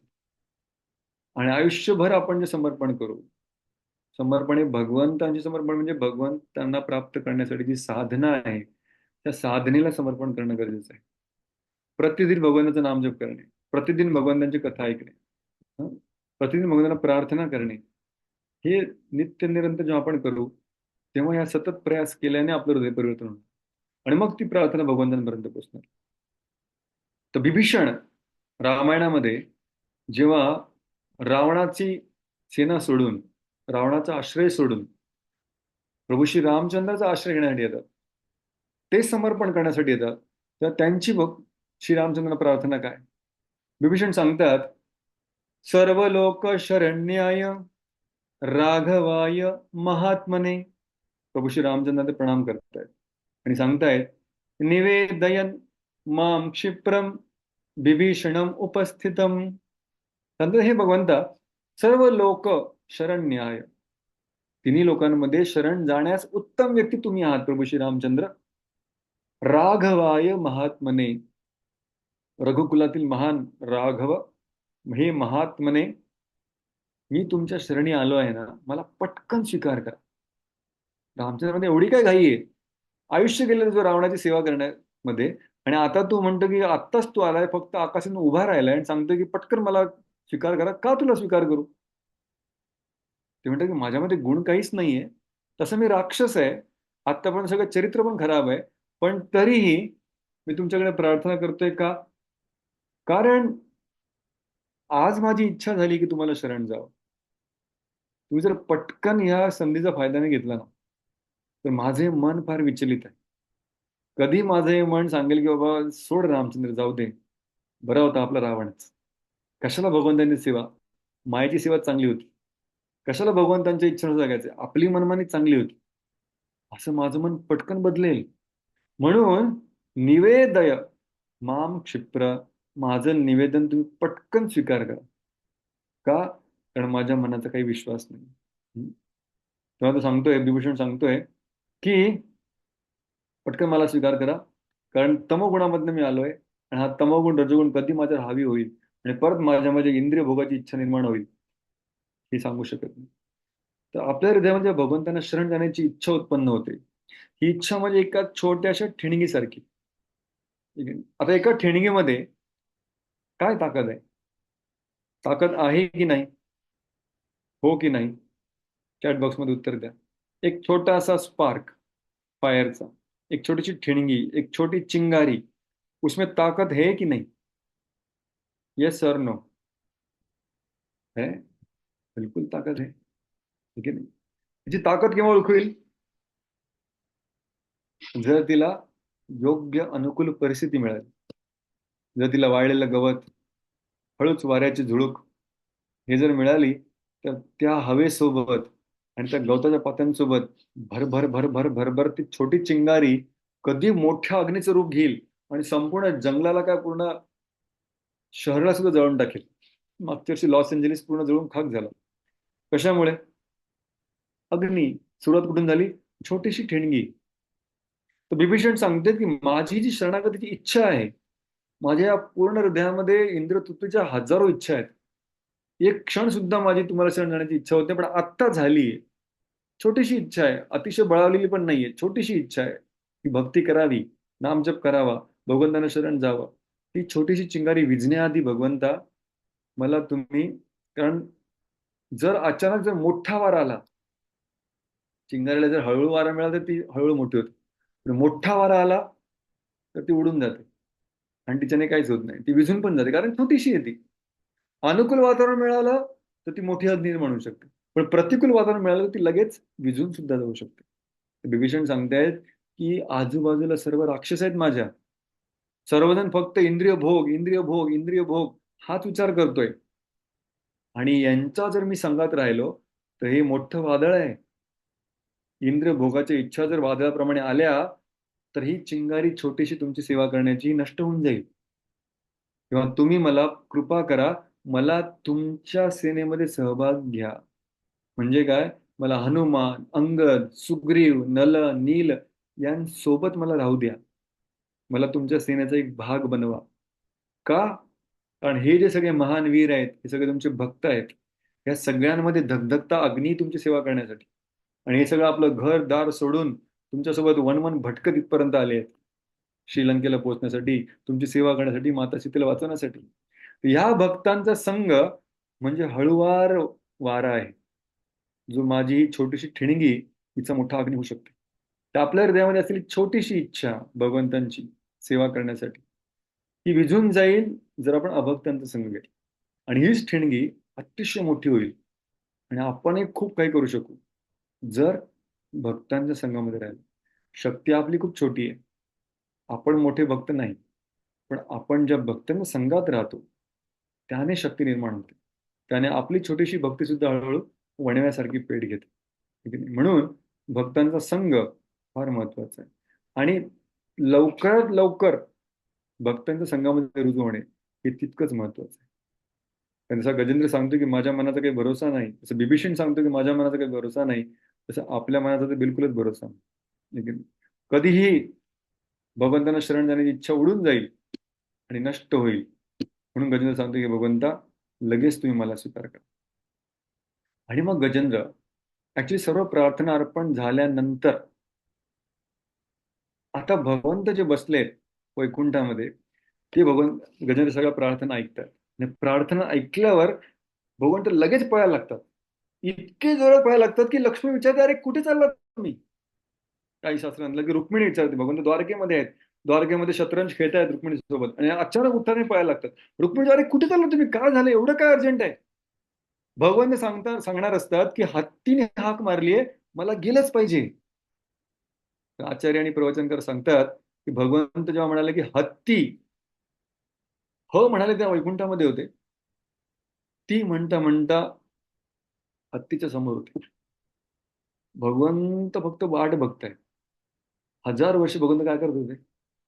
वाट बघत होते की एवढा संघर्ष करतोय पण मला आठवण नाही करत आहे, मग मी कसं जाऊ?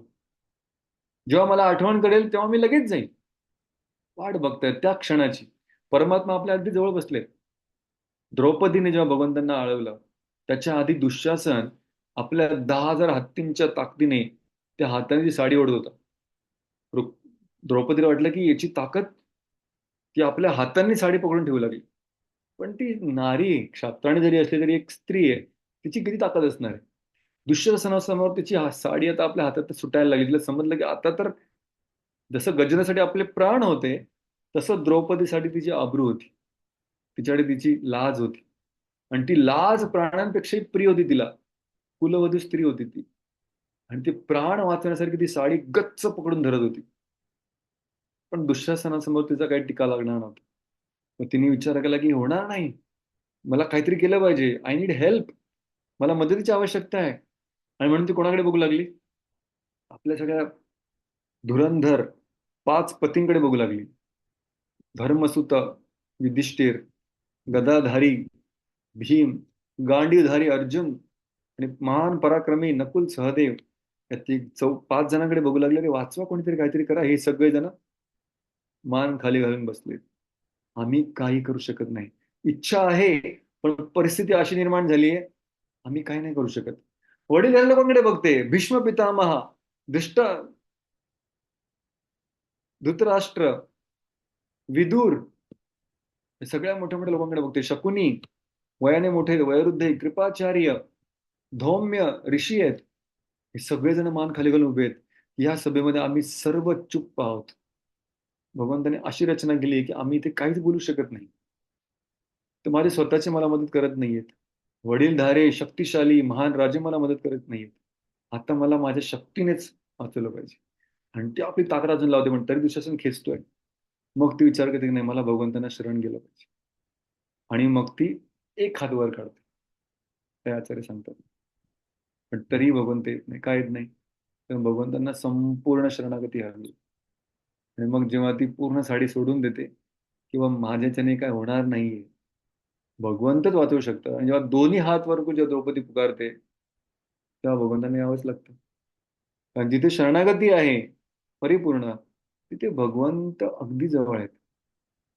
तर असं म्हणतात की भगवंत वैकुंठात जेव्हा निघाले गजेंद्रसाठी, इतके घाईमध्ये होते, इतके घाईमध्ये होते की सरळ पळत सुटले. साधारणतः भगवंत जेव्हा कोणत्या भक्तासाठी वाचवायला जातात, एक तर त्यांच्या दरवाजावर 2 जण उभे असतात, त्यांची वाहक म्हणून. कोण आहे भगवंतांचे वाहक?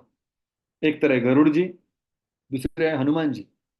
विष्णूच्या मंदिराच्या बाहेर पण आपण बघतो, वैकुंठाच्या बाहेर उभे आहेत दोघं, हात जोडून उभे आहेत. आणि गेटच्या डेटसाठी गो असं म्हणून लगेच निघायला तयार आहे. पण भगवंत त्या पहिले गरुडाला घेतात सोबत, गरुडाच्या पाठीवर बसतात. पण थोड्या वेळाने भगवंताला इतकी घाई असते की भगवंत गरुडाला सोबत घेऊन स्वतः पळत सुटतात. आणि एक वेळ अशी येते, काही प्रवचनकार सांगतात की भगवंतांना आपले कपडे सुद्धा सावरता येत नाही, एवढी त्यांना घाई असते. पण एका हातामध्ये आपली धोती आणि एका हातामध्ये गरुड, असं दोघांना पकडत भगवंत काही क्षणातच गजेंद्रापाशी पोचतात. तर भगवंतांचा स्पीड खूप आहे, पण त्यांना खेचण्यासाठी आपली हाक महत्वाची.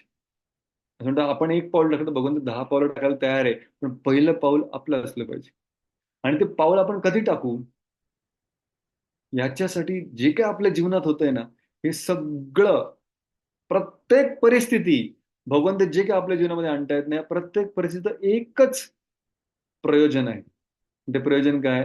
की हा आत्मा जो भगवंतापासून अलग झालाय, हा पुन्हा भगवंतांकडे कसा जाईल.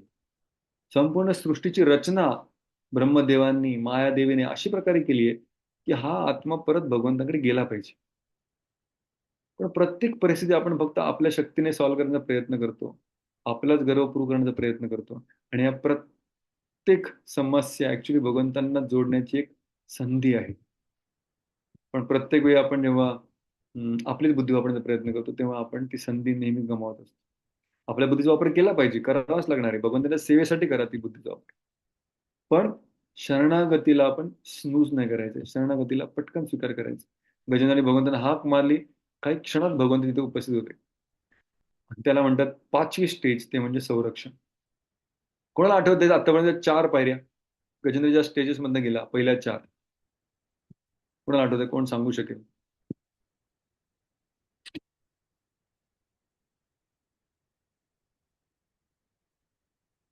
कोणाचा हात वर आहे? सर्वप्रथम यस शैलेश तो.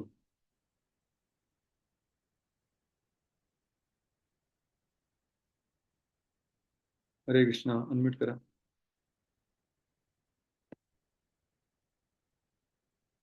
फर्स्ट स्टेप गजेंद्रच्या हाँ, कहाणीमध्ये. पहिले डिनायल. पहिली स्टेप आहे तो ऍक्सेप्ट करत नाही. नाही नाही नाही नाही नाही, ते नाही विचारलं मी. ऍक्सेप्टन्स किंवा स्वीकृतीच्या 5 पायऱ्या नाही विचारलं मी. गजेंद्रच्या कहाणीमध्ये आपण आता 5व्या टप्प्यामध्ये आलोय. तो म्हणजे संरक्षण. स स स नावाचे आपण आतापर्यंत 4 टप्पे बघितले. ते कोणते कोणाला आठवत आहे? निखिल प्रभू. येस, अनम्यूट करा. प्रभूजी पहिला जे स्टेप आहे ते पहिलं त्याचं स्वैरसुख, येस त्यानंतर संघर्ष, येस नंतर स्वीकार, येस. नंतर 4थी पायरी समर्पण आणि शेवटची पायरी संरक्षण. संरक्षण. Yes, thank you so much. आता हा संरक्षणाच्या स्तराला पोहोचला. आता इथे भगवंत जेव्हा येतात, भगवंत सर्वप्रथम काय करतात? आता गजेंद्राने कोणत्याही प्रार्थनेमध्ये आपण बघितलं की त्याने भगवंतांना ही प्रार्थना नाही केली की तुम्ही येऊन या मगरीचं काहीतरी करा. तर भगवंत येताना सर्वप्रथम काय करतात? गजेंद्राची सरळ सोंड पकडतात आणि गजेंद्राला पाण्यातनं खेचतात, बाहेर काढतात जमिनीवर. आता त्याच्यासोबत ती मगरमच्छ पलटून बाहेर येते. आणि जशी ते बाहेर येते मग भगवंत आपल्या सुदर्शन चक्राने त्या मगरमच्छचं डोकं उडवतात. आणि जेव्हा त्या मगरीचा वध होतो त्या मगरीमधनं एक देवता प्रकट होतात, एक गंधर्व प्रकट होतात. त्याचं नाव असतं हू हू. नाव पण एकदम असं वाटतं की चायनीज देव आहे, पण भारतातलाच आहे. वैदिक नावाचा आहे. हू हू नावाचा देवता प्रकट होतात आणि ते भगवंतांना प्रणाम करतात, म्हणतात धन्यवाद, मला तुम्ही शापापासून मुक्त केलं. आता मी पुन्हा माझ्या स्वर्ग लोकामध्ये जाण्याची तयार आहे. आणि हा कोण आहे पण? हा हू हू एक गंधर्व होता जो आपल्या गंधर्वाच्या शरीरामुळे, सुंदरतेमुळे अतिशय गर्विष्ठ झाला होता. तर गंधर्वांकडे खूप साऱ्या शक्ती असतात. तर हा गंधर्व काय करायचा आपल्या मित्रासोबत? हा हा हा आणि हू दोन होते मित्र, पण हे पाण्याखाली जाऊन विहार करायचे आणि खास करून जिथे ऋषीमुनी स्नान करतायत नदीमध्ये तिथे जाऊन पाण्यातनं आतमधून जायचे आणि ऋषीमुनींचे गमछे ओढायचे, त्यांचे पाय खेचायचे वगैरे वगैरे, त्यांची थट्टा करायचे. तर एकदा एका ऋषी जेव्हा त्याने पाय खेचले तर ऋषी अतिशय घाबरले. त्यांनी बघितले की हा गंधर्व आहे, हा उगाच माझी चेष्टा करण्यासाठी हे करतोय, मला घाबरण्यासाठी. याला अभिमान झालाय, साधू संतांसोबत कसं राहायचं, काय संबंध, याला समजत नाही.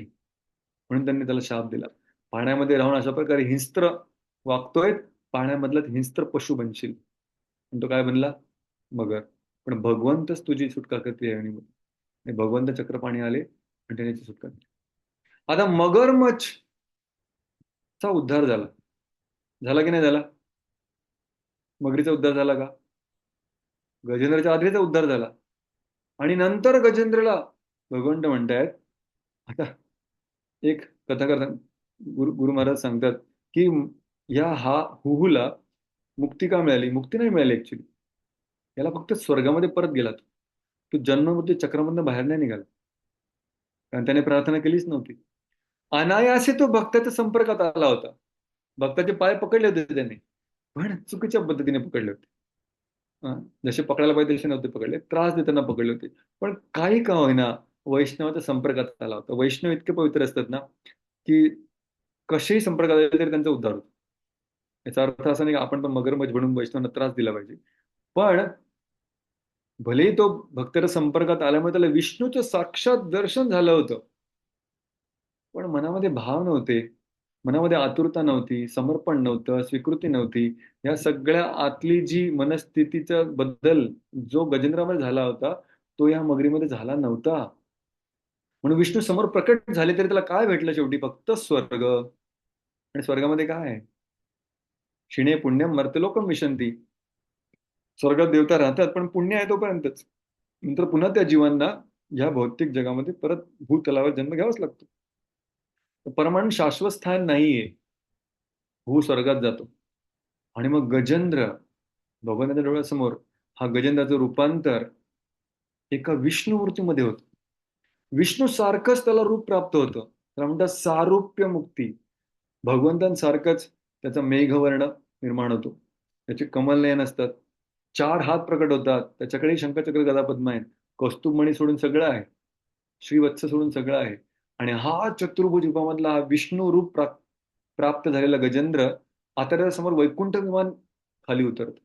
वैकुंठ विमानामध्ये भगवंतांचे विष्णू दूत असतात, ते स्वागत करतात गजेंद्राचं, की हे इंद्रद्युम्न राजा, तुझी भक्ती पूर्ण झाली, आता तुम्ही वैकुंठाला जायला तयार आहात, चला.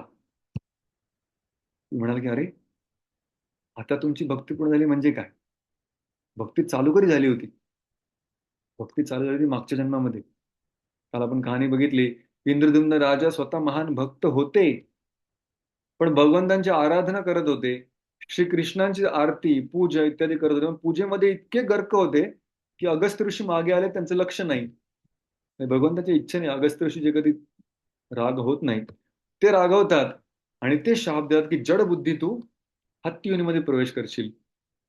आणि इंद्रद्युम्न महाराजांची जी प्रतिक्रिया आहे ती अतिशय सुंदर आहे. आता या पूर्ण प्रार्थनेमध्ये त्यांनी कुठेही ना मगरीची आलोचना केली किंवा निंदा केली, ना अगस्त्य मुनींची निंदा केली. म्हणजे अगस्त्य मुनी जेव्हा त्यांना शाप दिला, त्यांनी तो अतिशय आदरपूर्वक स्वीकार केला. काय म्हणून स्वीकार केला?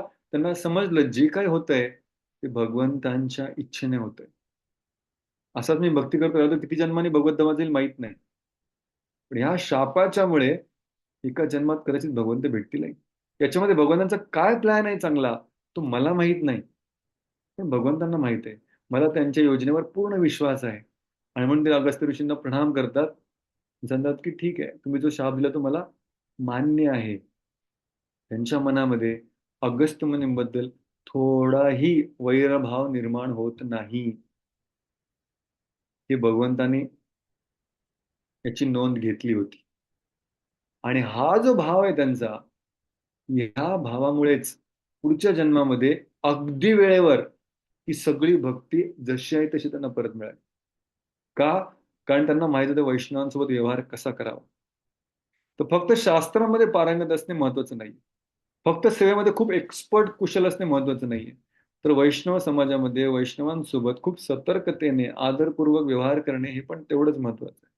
भगवंतांनी बघितलं की इंद्रद्युम्न राजांचा हा व्यवहार आपल्या सोबतच्या भक्तांसोबत अतिशय आदरपूर्वक आहे, भलेही त्रास झाला असेल. आणि त्या व्यवहाराच्या परतफेडीमध्ये भगवंत आता लगेच वैकुंठ विमान मिळाले. आपण गजेंद्र स्तुती वाचतोय, अधिक मासमध्ये वाचली सुद्धा असेल खूप लोकांनी पोथी, पण आपल्याकडे वैकुंठ विमान आलं का? येईल. सराव करत करत जेव्हा आपलाही श्रद्धा, आपलाही विश्वास, आपलीही मनोवृत्ती जेव्हा इंद्रद्युम्न राजासारखी होईल, गजेंद्रसारखी होईल, तर भगवंत आपलं सुद्धा रक्षण करतील, आपल्याला सुद्धा जन्मचक्रामधनं मुक्ती देतील आणि आपल्याला सुद्धा वैकुंठ विमान घेऊन परमगती प्राप्त होईल. तुकाराम महाराज सांगतात, वैकुंठ विमान जेव्हा मला घ्यायला आलंय, तुम्ही कशाला रडतायत? मी रडायला पाहिजे. तुकाराम महाराज जेव्हा वैकुंठाला निघतात तेव्हा तुका चालला म्हणून सगळे देहूचे निवासी रडायला लागतात. त्यांची पत्नी रडायला लागते, अरे अहो तुम्ही कुठे चाललात? त्या सगळ्यांना तुकाराम महाराज म्हणतात, तुम्ही कशाला दुःखी होतायत? मी आनंदी आहे. मला दुःख झालं पाहिजे की तुम्ही सगळे इथेच राहिलात म्हणून. माझ्यासाठी तुम्ही कशाला दुःखी होतायत? पण एक गोष्ट लक्षात ठेवा, जर वैकुंठ विमान माझ्यासाठी येऊ शकतं, तर तुमच्या प्रत्येकासाठी येऊ शकतं. कधी आपलं असं वाटतं की हे वैकुंठ विमान हे फक्त मोठ्या मोठ्या भक्तांसाठी, माझ्यासाठी थोडी येणार आहे. तुकाराम महाराज म्हणतात प्रत्येकासाठी येऊ शकतं. भगवंताकडे काही कमी नाही विमानं, सगळ्यांसाठी सेपरेट पाठवू शकतात. पण तुम्हाला जर पाहिजे असेल विमानाचं तिकीट तर काय करायला लागेल? येता निज धामी कोणी, विठ्ठल विठ्ठल बोलावाणी, विठ्ठल विठ्ठल बोलावाणी, आम्ही जातो आमच्या गावा, आमचा राम राम घ्यावा. आमचा राम राम घ्यावा म्हणजे काय? फक्त नमस्कार ठोकत नाही ते. अरे आमच्याकडे राम नाम पण घ्या, विठ्ठल विठ्ठल बोला, भगवंताचं नामस्मरण करा, प्रतिदिन करा, सराव करा. आणि याचा सरावानेच तुम्हाला अंतिम काळी ते आठवेल आणि तुमच्यासाठी सुद्धा वैकुंठ विमान येईल. ही फक्त माझी मक्तेदारी नाहीये, फक्त तुकाची मक्तेदारी नाहीये, ही प्रत्येकासाठी येऊ शकते, पण आपल्याला ती साधना करावी लागेल. संतगण जेव्हा हे समुद्र पार करून जातात भवसागराचा, मागे उपाय सोडून जातात की तुम्ही सुद्धा हा उपाय लागू करा आणि पुढे जा. तर आपल्या मनामध्ये आपण जे केलंय जन्मजन्मांतरी, तेच मृत्यूच्या वेळी आठवणार आहे. म्हणून सर्वात महत्वाचं आहे की रोज आपण कशामध्ये आपलं मन गुंतवतोय हे आपण खूप काळजीपूर्वक आत्मपरीक्षण केलं पाहिजे. माझे एक मित्र आहेत, काही जण ओळखत पण असाल, माधव गोपाल प्रभू. ते छान कविता लिहितात. तसे ते मराठीच आहेत, कधी कधी हिंदीमध्ये पण कविता लिहितात, ब्रजभाषेमध्ये लिहितात. त्यांनी खूप छान कविता लिहिली, ती मी तुम्हाला ऐकू इच्छितो. शेवटचे 5 मिनिटं आहेत आपल्याकडे. तर ते म्हणतात की त्या कवितेने सांगतात की आपलं जे मन आहे हे आपण मन कुठे लावतो हे महत्वाचे, कारण मृत्यूच्या वेळी तेच आठवणार आहे. गजेंद्राने इंद्रद्युम्न राजाच्या जन्मामध्ये पूर्ण मन भगवंतावर लावलं होतं. पुढच्या जन्मी का होईना मृत्यूच्या वेळी भगवंतांचं स्मरण झालं. म्हणून ते लिहितात आपल्या कवितेमध्ये, लगाए लगाए तो कहा रे मन की प्रीत, की आपल्या मनाची प्रीत, आपल्या मनाची ओढ आपण कुठे लावली पाहिजे याच्याबद्दल आपण खूप चाणक्य राहिलं पाहिजे. साधारणतः आपलं आपण मन कुठे लावतो? शरीराची काळजी घेण्यासाठी. तहान लागली, भूक लागली, त्रास होतोय, ताप आलाय, कपडे पाहिजे, खायला पाहिजे, सगळं आपण या शरीराची काळजी घेण्याचं. पण ते शरीर थोडी तुला वाचवणार आहे. गजेंद्राचं शरीर त्याला वाचवलं का? नाही. ते आश्रय नाहीये. देह है अस्थि मांस का ढेर, रोम रोम को रोग है घेर, सांस सांस पर प्राण है अटके, घड़ी गई है बीत रे मन की प्रीत, लगाए लगाए तो कहा रे मन की प्रीत. त्या अस्थि आणि मांसाचा जो ढेर आहे फक्त हे शरीर, त्याच्यावर कुठे प्रीत लावून बसलायत? हे तर क्षणार्धाचा फक्त साथी आहे. जसा जसा वेळ चाललाय तो आपल्याला सोडून जाणार आहे. हा आपल्या मदतीला येणार नाहीये. मग कोण आपल्या मदतीला येईल? माझे नातेवाईक माझ्या कामा येतील, माझे आई वडील, माझे बंधू भगिनी, ते मला वाचवतील, तर ते पण वाचायला येणार नाही. मातृ पितृ बंधू परिवार, जब तक स्वार्थ तब तक सहकार, भले प्रीत हो देह को लेकर, अंत में कोई न मीत रे मन की प्रीत. अरे माझं आणि माझं म्हणणाऱ्या नातेवाईकांचं माझ्यावर खूप प्रेम असेल, पण ते प्रेम पण फक्त माझ्या शरीराला पकडू नये. खातोय का, पितोय का, वगैरे वगैरे. पण यांचं ऍक्च्युअल काही संरक्षण नाहीये मला. अंतमध्ये हे कोणी मदत करू शकणार. जसे गजेंद्रचा परिवार बाजूला उभा होता, पण परिवार रिलेटिव्ह, हे रिलेटिव्ह आहे. इंग्लिशमध्ये रिलेटिव्ह शब्दाचा सापेक्ष अर्थ होतो. तर हे पण जास्त दिवस नाही आपल्याला मदत करणार. मग कोण मदत करेल? माझी स्वतःची शक्ती, माझं स्वतःचं कौशल्य, ते पण मदत नाही करणार. धन जन कौशल बल जड ज्ञान, डूबती नाव पर बोझ समान, अपने आप को झूठी तसल्ली देने की है रीत रे मन की प्रीत. अरे धन जन कौशल परिवार, किंवा पद प्रतिष्ठा ऐश्वर, हे सगळं काहीच कामाचं नाहीये. डूबती नाव पर बोझ समान. अरे डुबणाऱ्याच्या डोक्यावर आणखी वजन ठेवण्यासारखं आहे. कारण या सगळ्याचा गर्व होतो आणि त्या गर्वामध्ये माणूस आणखी डुबतो आध्यात्मिक दृष्ट्या. पण जगामध्ये काय झालंय? एक खोटी खोटी रीतिरिवाज निर्माण झाले की अरे जो जन्माला आला त्याने सगळं कमवलं पाहिजे, धन कमवलं पाहिजे, प्रतिष्ठा कमवली पाहिजे, बल कमवलं पाहिजे, सामर्थ्य असलं पाहिजे. आणि हे सगळं फक्त लौकिक रीत आहे. फक्त समाजाने एक नवीन काहीतरी फॅशन तयार केली आहे. ती फॅशन पालन करून कोणाचं काही भलं झालेलं नाही आतापर्यंत. अरे मग कुठे लावायचं हे मन? शरीरामध्ये लावायचं नाही, परिवारामध्ये लावायचं नाही, स्वतःच्या अचिव्हमेंट्स मध्ये लावायचं नाही. मग मन लावायचं कुठे? जन्म जन्म हरी हृदय में ठहरे, वंशी वदना पीतांबर पहरे. भगवंत आपल्या हृदयामध्ये जन्मजन्मांपासून आहेत सोबत. सुंदर आपली बासरी वाजवत आहेत, पितांबर धारण करून त्रिभंग रूपमध्ये विराजमान आहेत.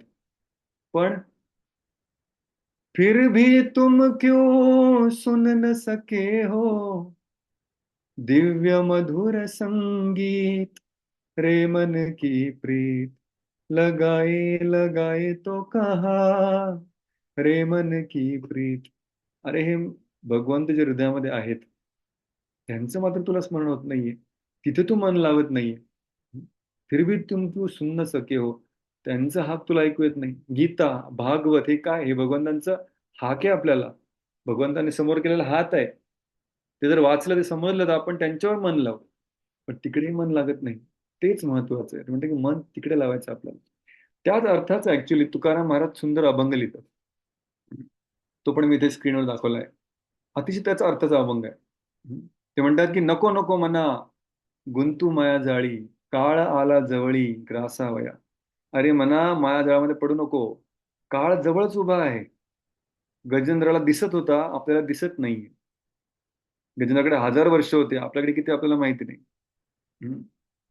सांगतात काळाची हे उडी पडेल बा जेव्हा, सोडवी ना तेव्हा माया बाप. जेव्हा काळ उडी घेईल ना, ते सगळे फक्त बघत राहतील, कोणी वाचवू शकणार नाही.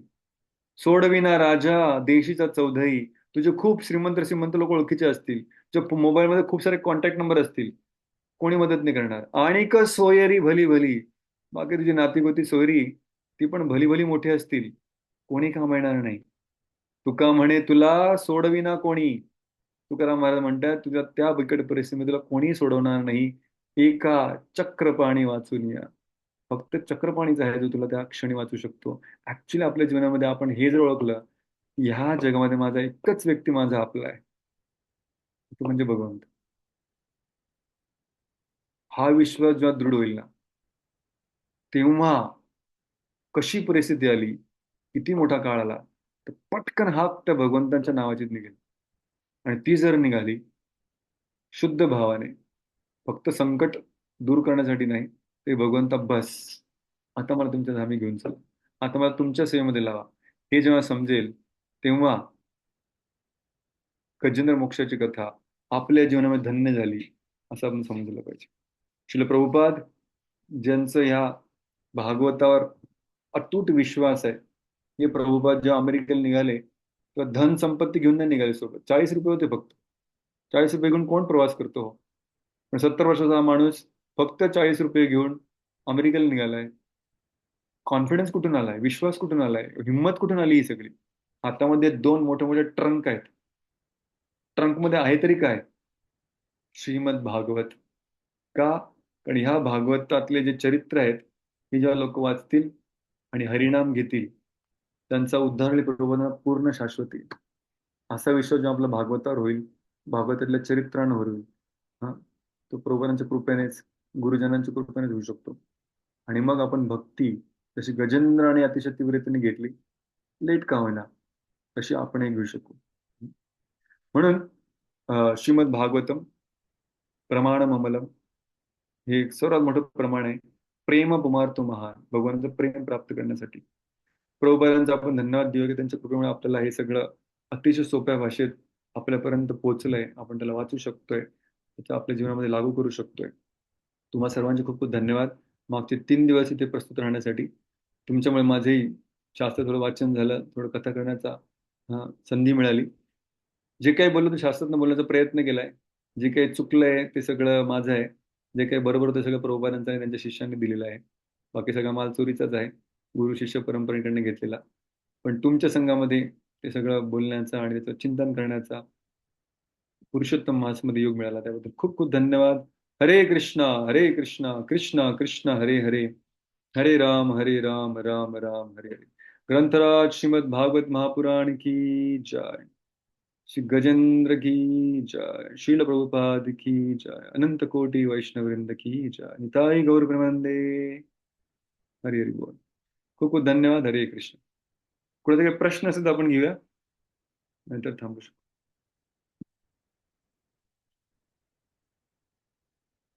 ओके, माझा काही प्रश्न दिसत नाही चॅट बॉक्स मध्ये सुद्धा, आपण इथेच थांबूया. खूप खूप धन्यवाद. हरे कृष्ण. ओके, हात वरती आहे संध्या माताजी. येस. हरे कृष्ण प्रभूजी, दंडवत प्रणाम. खूप खूप धन्यवाद. पहिले 3 दिवस खूपच सुंदर एकदम कथा ऐकली, आणि म्हणजे हा पुरुषोत्तम मासचा जो लाभ आम्ही घेतोय जीवी कडून, ते सगळे प्रभूजी जे आम्हाला म्हणजे पूर्ण आठवडाभर ते आम्हाला एकदम बिझी ठेवलं, आणि आम्ही एकदम जे कथेचं आस्वादन घेतोय त्याच्यासाठी खूप खूप धन्यवाद अगोदर. आणि बस एकच म्हणायचं होतं प्रभूजी, की तुम्ही जे आता आजची कथा केली त्याच्यामध्ये जेव्हा तुम्ही सांगितलं की आपण हेल्प मागितली पाहिजे, मदत, तर ते मदत कधी आपण म्हणजे ती मागितली पाहिजे, कारण की आपल्या अहंकाराने कदाचित आपण मागत नसतो. पण खूपदा असं होतं की आपण मदत मागतो पण तरी आपल्याला ती मदत त्या प्रकारे येत नाही किंवा असं होतं तर ते खचून जातं मन एखाद्या वेळी. अहंकार नसतो पण खचून जातं की नाही आता शेवटी आपल्यालाच प्रयत्न द्यायचे आहेत. सो अशा वेळेला भगवंताची आठवण येतेच प्रभूजी, आणि आम्ही त्यांच्याकडूनच ती शक्ती मागतो की तुम्ही आम्हाला असंच म्हणजे शक्ती द्या की आम्ही नसेल मदत तरी पण आम्ही हे पुढे करत राहू काम. तर हे बरोबर आहे का प्रभूजी? आणि हे मागणं चुकीचं नाहीये का, की म्हणजे हे विचारायचं होतं. थँक्यू संध्या मातेचारी बोल. You are one of the most sincere student thank you Prabhuji. ऑफ जीई. थँक्यू प्रभूजी. अगदी हरे सुंदर आहे कृष्ण. की कधी कधी जसं मी एकदा हा प्रश्न खूप वेळा येतो की प्रभूजी तुम्ही सांगितलं की भक्तांसोबत असं वागलं पाहिजे, असं केलं पाहिजे, असं केलं पाहिजे. कधी कधी आपण करतो तसं, आपल्याला पाहिजे तसा रिस्पॉन्स नाही मिळत समोरच्या व्यक्तीकडून. आणि मग एकदा कोणी जर आपल्याला चांगला रिस्पॉन्स नाही दिला तर मग आपल्याला असं वाटतं की जाऊ दे. मग कधी कधी असं होतं, एका भक्ताने मला असं सांगितलं, प्रभूजी एकदा मी माझी परिस्थिती एका भक्ताला अशी मनापासून सांगितली आणि दुसऱ्या दिवशी ना मी बघितलं सगळ्या मंदिरातील लोक तेच चर्चा करत होते. त्या भक्ताने सगळ्यांना सांगून टाकलं की माझ्या प्रायव्हेट लाईफ मध्ये काय चाललंय. तर ती पण कधी कधी भीती असते, बरोबर आहे, सांगितलं तर हे कोणाला सांगतील का, कॉन्फिडेन्शियलिटी राहील का, किंवा मदत मिळेल का, किंवा मदत मिळत नाही खूप वेळा, किंवा कधी कधी लोक उलट्या प्रकारे प्रतिसाद देतात. तर मग व्यक्ती खचून जातो. बरोबर आहे. म्हणून कधी सांगतोय की ह्या जगातल्या व्यक्तीकडनं आपण अपेक्षा नाही करू शकत. ऑफकोर्स भक्तांमध्ये सुद्धा प्रत्येक भक्त आपल्या फ्रेंडशिप जोगा मिळेल, कारण भक्तांमध्ये पण वेगळे प्रकार असतात. सजातीय म्हणजे आपल्याच इंटरेस्टचे, आपल्याला समजणारे, आपल्याबद्दल करुणा असणारे friends, real friends. Real friends बनण्यासाठी ऍक्च्युली इतकं सोपं नाही. खूप इन्व्हेस्टमेंट करावी लागते. कारण फ्रेंडशिप हे वन टाइम नाहीये. फ्रेंडशिप पण त्याच्यामध्ये खूप आदान प्रदान, खूप रिलेशनशिप खूप वर्षांचं लागतं आणि तेव्हा ती फ्रेंडशिप निर्माण होते. मग आपण आपलं हृदय उघडून कोणासमोर सांगू शकतो.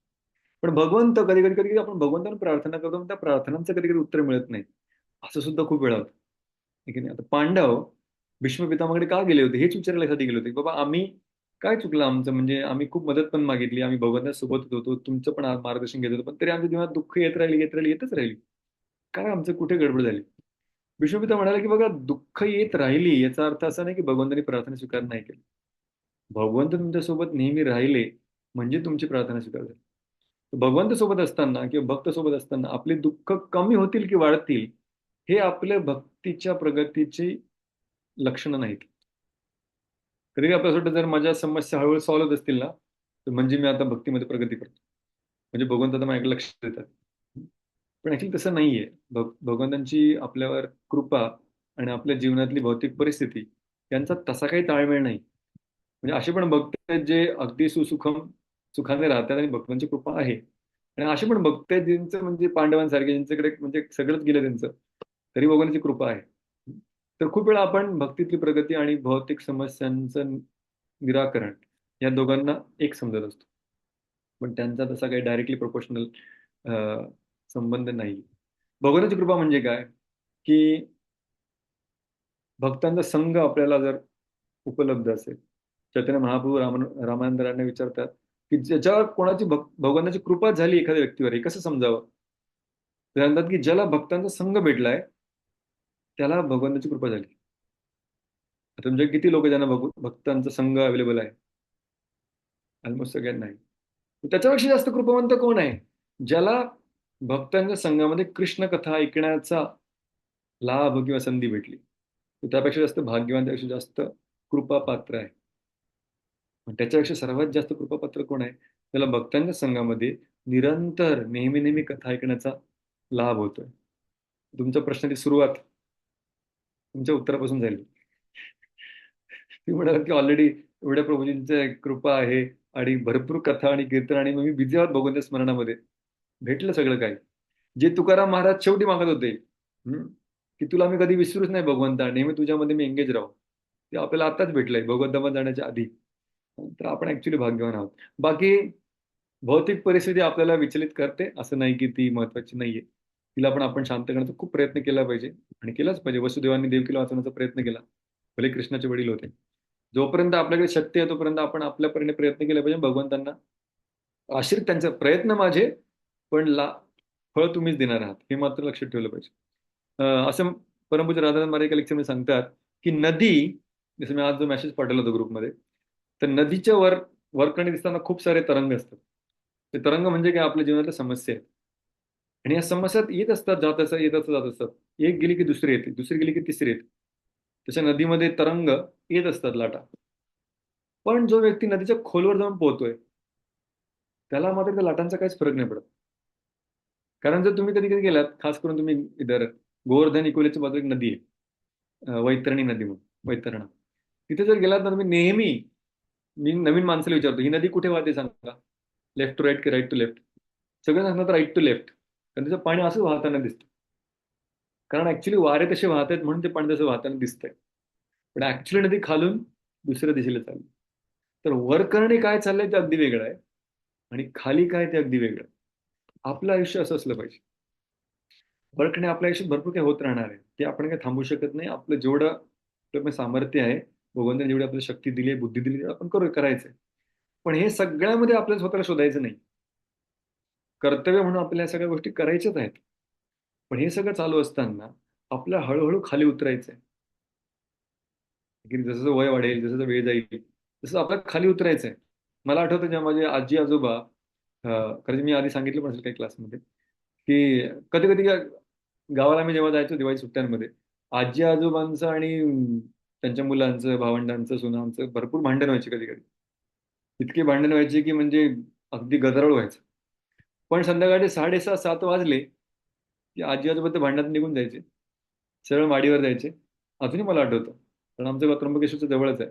माडीवर जायचे, ग्रंथ उघडायचे, त्याच ग्रंथाच्या पोथीच्या ते कपड्यामध्ये एक छोटंसं बुक्क्याची बॉटल असायची, त्याच्यामध्ये काळा टिक्का ते आपल्या पण डोक्याला लावायचे बाबा, आजी आपल्या डोक्याला लावायची. एकतर बाबा वाचायचे आणि आजी ऐकायची, किंवा आजी वाचायची आणि बाबा ऐकायचे. म्हणजे दिवसभरात जे चाललंय ते चालू दे, पण शेवटी रियालिटी परत आपल्या भक्तीमध्ये येऊन थांबलं.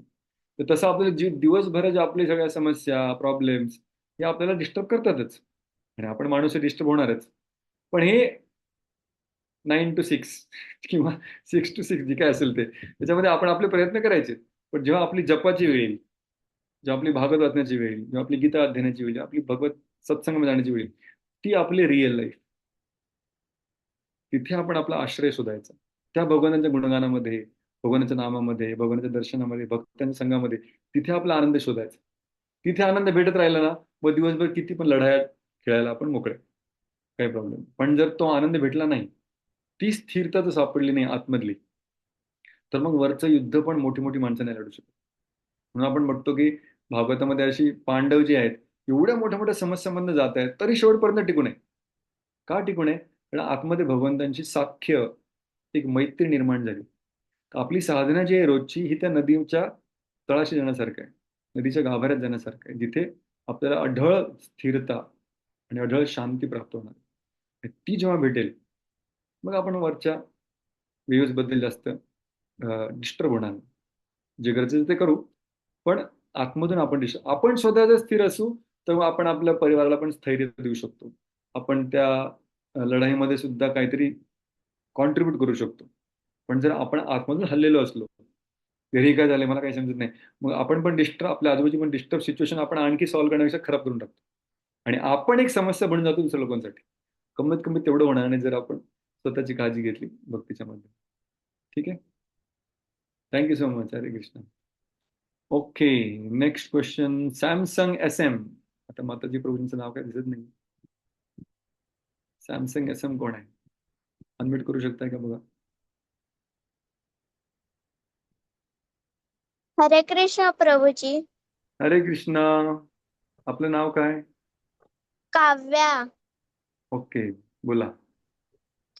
की माझा असा प्रश्न आहे की ना, अधिक मास म्हणजे काय? Okay, thank you काव्याजी.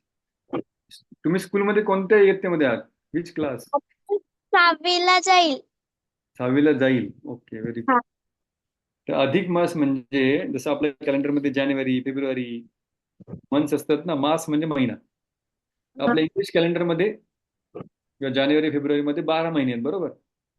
पण हे इंग्लिश कॅलेंडरचे जे महिने आहेत ते आपण सूर्याच्या गतीनुसार ते महिने ठरवले. सूर्य उगवला की दिवस, सूर्य मावळला की रात्र, असे आपण दिवस मोजतो. असे 30 दिवस झाले की महिना, असे करत 12 महिने करतो. मग वर्षामध्ये 12 महिने होतात सूर्याच्या गतीनुसार. पण आपली अजून एक काळ मोजण्याची पद्धत, ज्यामध्ये आपण चंद्र पण उगवतो ना, आणि चंद्र पण मावळतो. त्याच्या उगवण्याने मावळणारे पण दिवस मोजतात. पण तो दिवस थोडासा छोटा असतो, काही मिनिटांनी छोटा असतो. पण त्याची एक महिना निर्माण होतो. चंद्राचा एक दिवस छोटा असल्यामुळे त्याची जे एक महिना आहे तो थोडासा छोटा असतो. मग त्याचे 12 महिने जमा केले तर ते वर्ष चंद्राचं आणखी छोटं असतं. सूर्याचं मोठं झालं, चंद्राचं छोटं झालं. मग आता ते कधीतरी एक दिवस ऍडजस्ट करायला लागेल, सगळ्यांचं एकत्र परत आलं पाहिजे. मग 3 वर्षानंतर चंद्र इतका मागे पडतो की जवळपास 1 महिना मागे पडतो. आणि मग चंद्राला परत सूर्याच्या सोबत शर्यतीत आणण्यासाठी त्याला 1 महिना एक्स्ट्रा दिला होता. मग तो जो 1 महिना चंद्र मागे पडला, तो जो 1 महिना आहे त्या 1 महिन्याला एक्स्ट्रा मंथ चंद्राला दिला जातो सूर्यासोबत परत येण्यासाठी. आणि तो जो एक्स्ट्रा महिना आहे, जो चंद्राच्या गतीमुळे जास्त दिला झाला, त्याला एक्स्ट्रा म्हणून अधिक. एक एक्स्ट्रा महिना चंद्राला दिला. आता त्याचे 3 वर्ष बरोबर सूर्याचे 3 वर्ष एवढे झाले. आता हा अधिक मास म्हणजे काय, की ज्याच्यामध्ये एक एक्स्ट्रा महिना निर्माण झाला. आता चंद्राचे प्रत्येक जो महिना निर्माण होतो, चैत्र, वैशाख, आषाढ, ज्येष्ठ, हे सगळे चंद्राच्या महिन्यांची नाव आहे. जसं आपण जानेवारी, फेब्रुवारी, मार्च, एप्रिल हे सूर्यासाठी दिले, तसे चैत्र, वैशाख हे जे आहेत ते चंद्राच्या महिन्यांची नाव आहेत. आता या प्रत्येक महिन्याला एक एक देवतेने स्वीकार केलाय, एक एक विष्णूच्या रूपाने त्याला स्वीकार केले की हा महिना माझा, हा महिना माझा, हा महिना. 12 रूपांनी 12 महिने स्वीकार केले. बोले ह्या महिन्यामध्ये ना आम्ही अधिष्ठाता आहोत, ह्या महिन्यात तुम्ही काही पण कार्य कराल आम्ही आशीर्वाद देऊ, तथास्तु तथास्तु तथास्तु. मग सगळे 12 महिन्याचे तर देवता रेडी आहे, भगवंत रेडी आहेत. पण आता हा एक्स्ट्रा महिना आला ना, याला कोणीच घ्यायला तयार नाही. याला कोण घेणार? या महिन्यामध्ये जर कोणी काही तपस्या केली, दान धर्म केले, काही चांगलं शुभ कार्य करायला निघाले, तिथे तथास्तु कोण म्हणणार? कोणीच नाही. मग म्हणाले की बाबा ह्या महिन्यामध्ये काही शुभ कार्य करू नका, हा मल मास आहे. मल म्हणजे सगळं खराब होणार या महिन्यामध्ये, कोणी आशीर्वाद देणार नाही देवता. मग तो महिना खूप नाराज झाला. अरे सगळ्या महिन्यांना काहीतरी आशीर्वाद आहे, मला तर काहीच आशीर्वाद नाही. माझ्या महिन्यामध्ये कोणी पण काही पण काम करतं, सगळं कामं खराब होतात. मग हा महिना व्यक्तिरूपामध्ये रडत रडत श्रीकृष्णांकडे गेला. आणि श्रीकृष्णानं म्हणाला, अरे भगवंता, प्रत्येक महिन्यामध्ये तुमचं कोणतं ना कोणतं रूप आहे जे आशीर्वाद देतं. पण मी असं राहिलोय की माझी कोणीच काळजी घेतली नाही. माझ्या महिन्यामध्ये कोणी आशीर्वाद देत नाही. म्हणून माझ्या महिन्यामध्ये कोणीच भौतिक कार्य कर्मकांड कोणीच चांगले करत नाही. लग्न होत नाही, किंवा कोण नवीन घर घेत नाही, वास्तुशांती होत नाही, कोणत्याही मंगल कार्याला सुरुवातच नाही करत. कृष्ण म्हणाले, असं झालंय का? ओके ओके ओके, काय हरकत नाही. पण तू आता माझ्याकडे आलास ना, तर आता मी तुझी काळजी घे. तुझं पूर्ण जबाबदारी माझी. कृष्णाचं एक नाव आहे पुरुषोत्तम. म्हणून कृष्णाने सांगितलं ह्या महिन्याचं नाव आजपासून मलमास नाही, अधिक मास पण नाही, याचं नाव काय?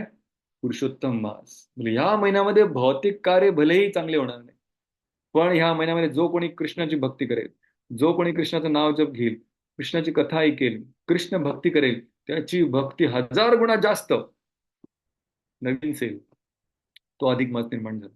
आणि या अधिक मासमध्ये म्हणून आपण जास्तीत जास्त जप करतो आणि कृष्णांना प्रसन्न करण्याचा प्रयत्न करतो. ठीक आहे काव्याजी? हरे कृष्णा. ओके, पूर्व माताजी, हरी बोल. हरे कृष्ण प्रभूजी.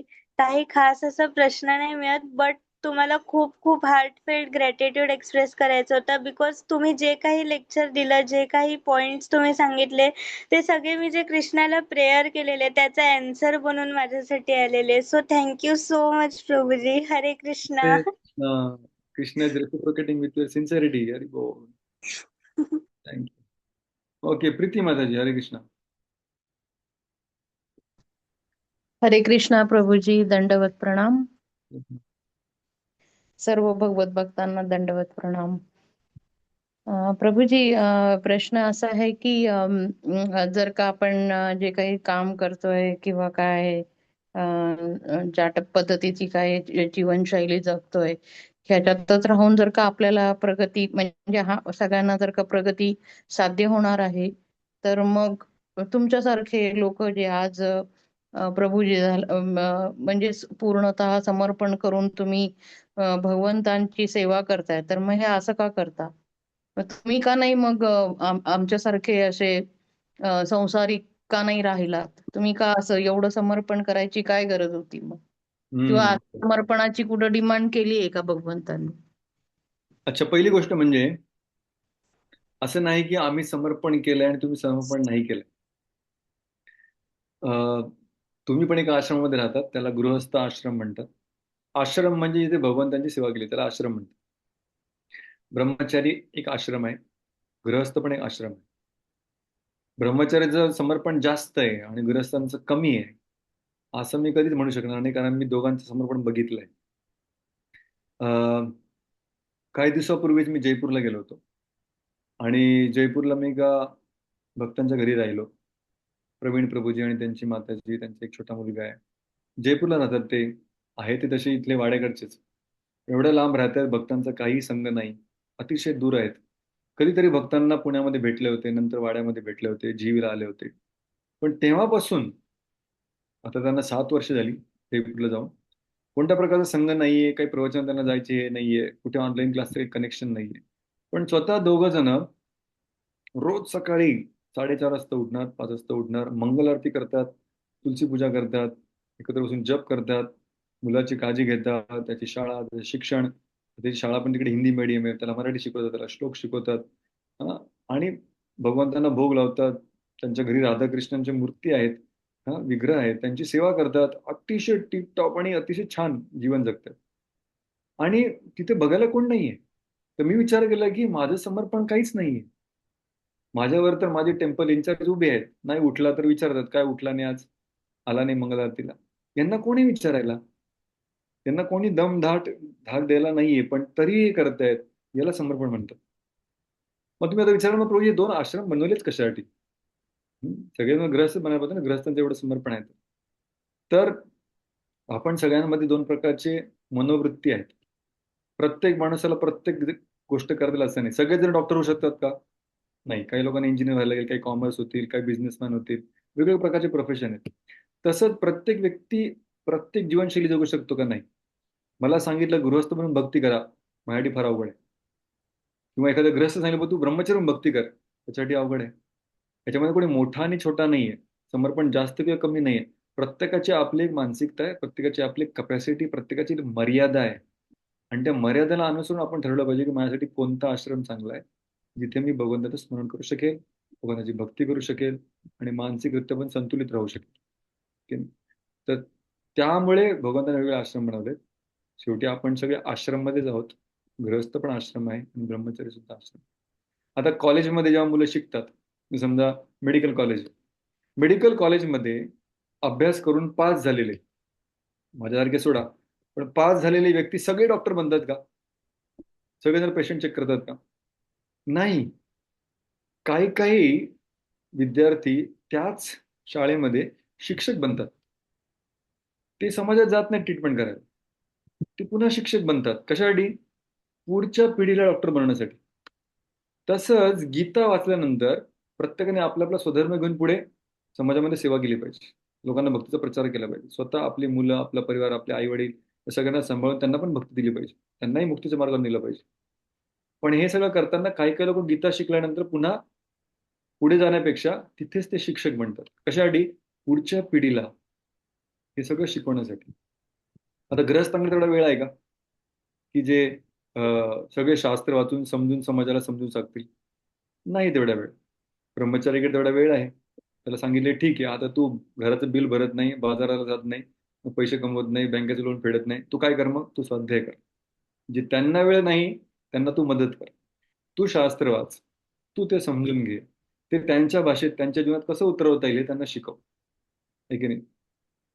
आणि गृहस्थाला सांगितलं तू शास्त्र वाचू शकतो का 24 तास? म्हटलं बाबा नाही, मला धन कमवायला सांगा, मी कमवू शकतो. बरं ठीक आहे, त्याला येत नाही ते तू कर, आणि दोघं मिळून राहा. म्हणजे ही भगवंतांनी केलेली व्यवस्था आहे. आपण दोघेही पांगळे आहोत, एक आंधळा आहे, एक पांगळा आहे की नाही? पण त्या आंधळ्याने जर पांगळ्याला आपल्या डोक्यावर घेतला, दोघं पण चालू शकतात. तसं कोणी मोठा नाही. ब्रह्मचारी म्हणजे पांगळा आहे, दिसतंय त्याला भरपूर, शास्त्र, पण त्याला चालता येत नाही समाजात. गृहस्थ आहे, तो आंधळा आहे, त्याला शास्त्राने समजा ज्ञान नसेल, पण त्याची शक्ती खूप आहे, खूप काही करू शकतो समाजामध्ये.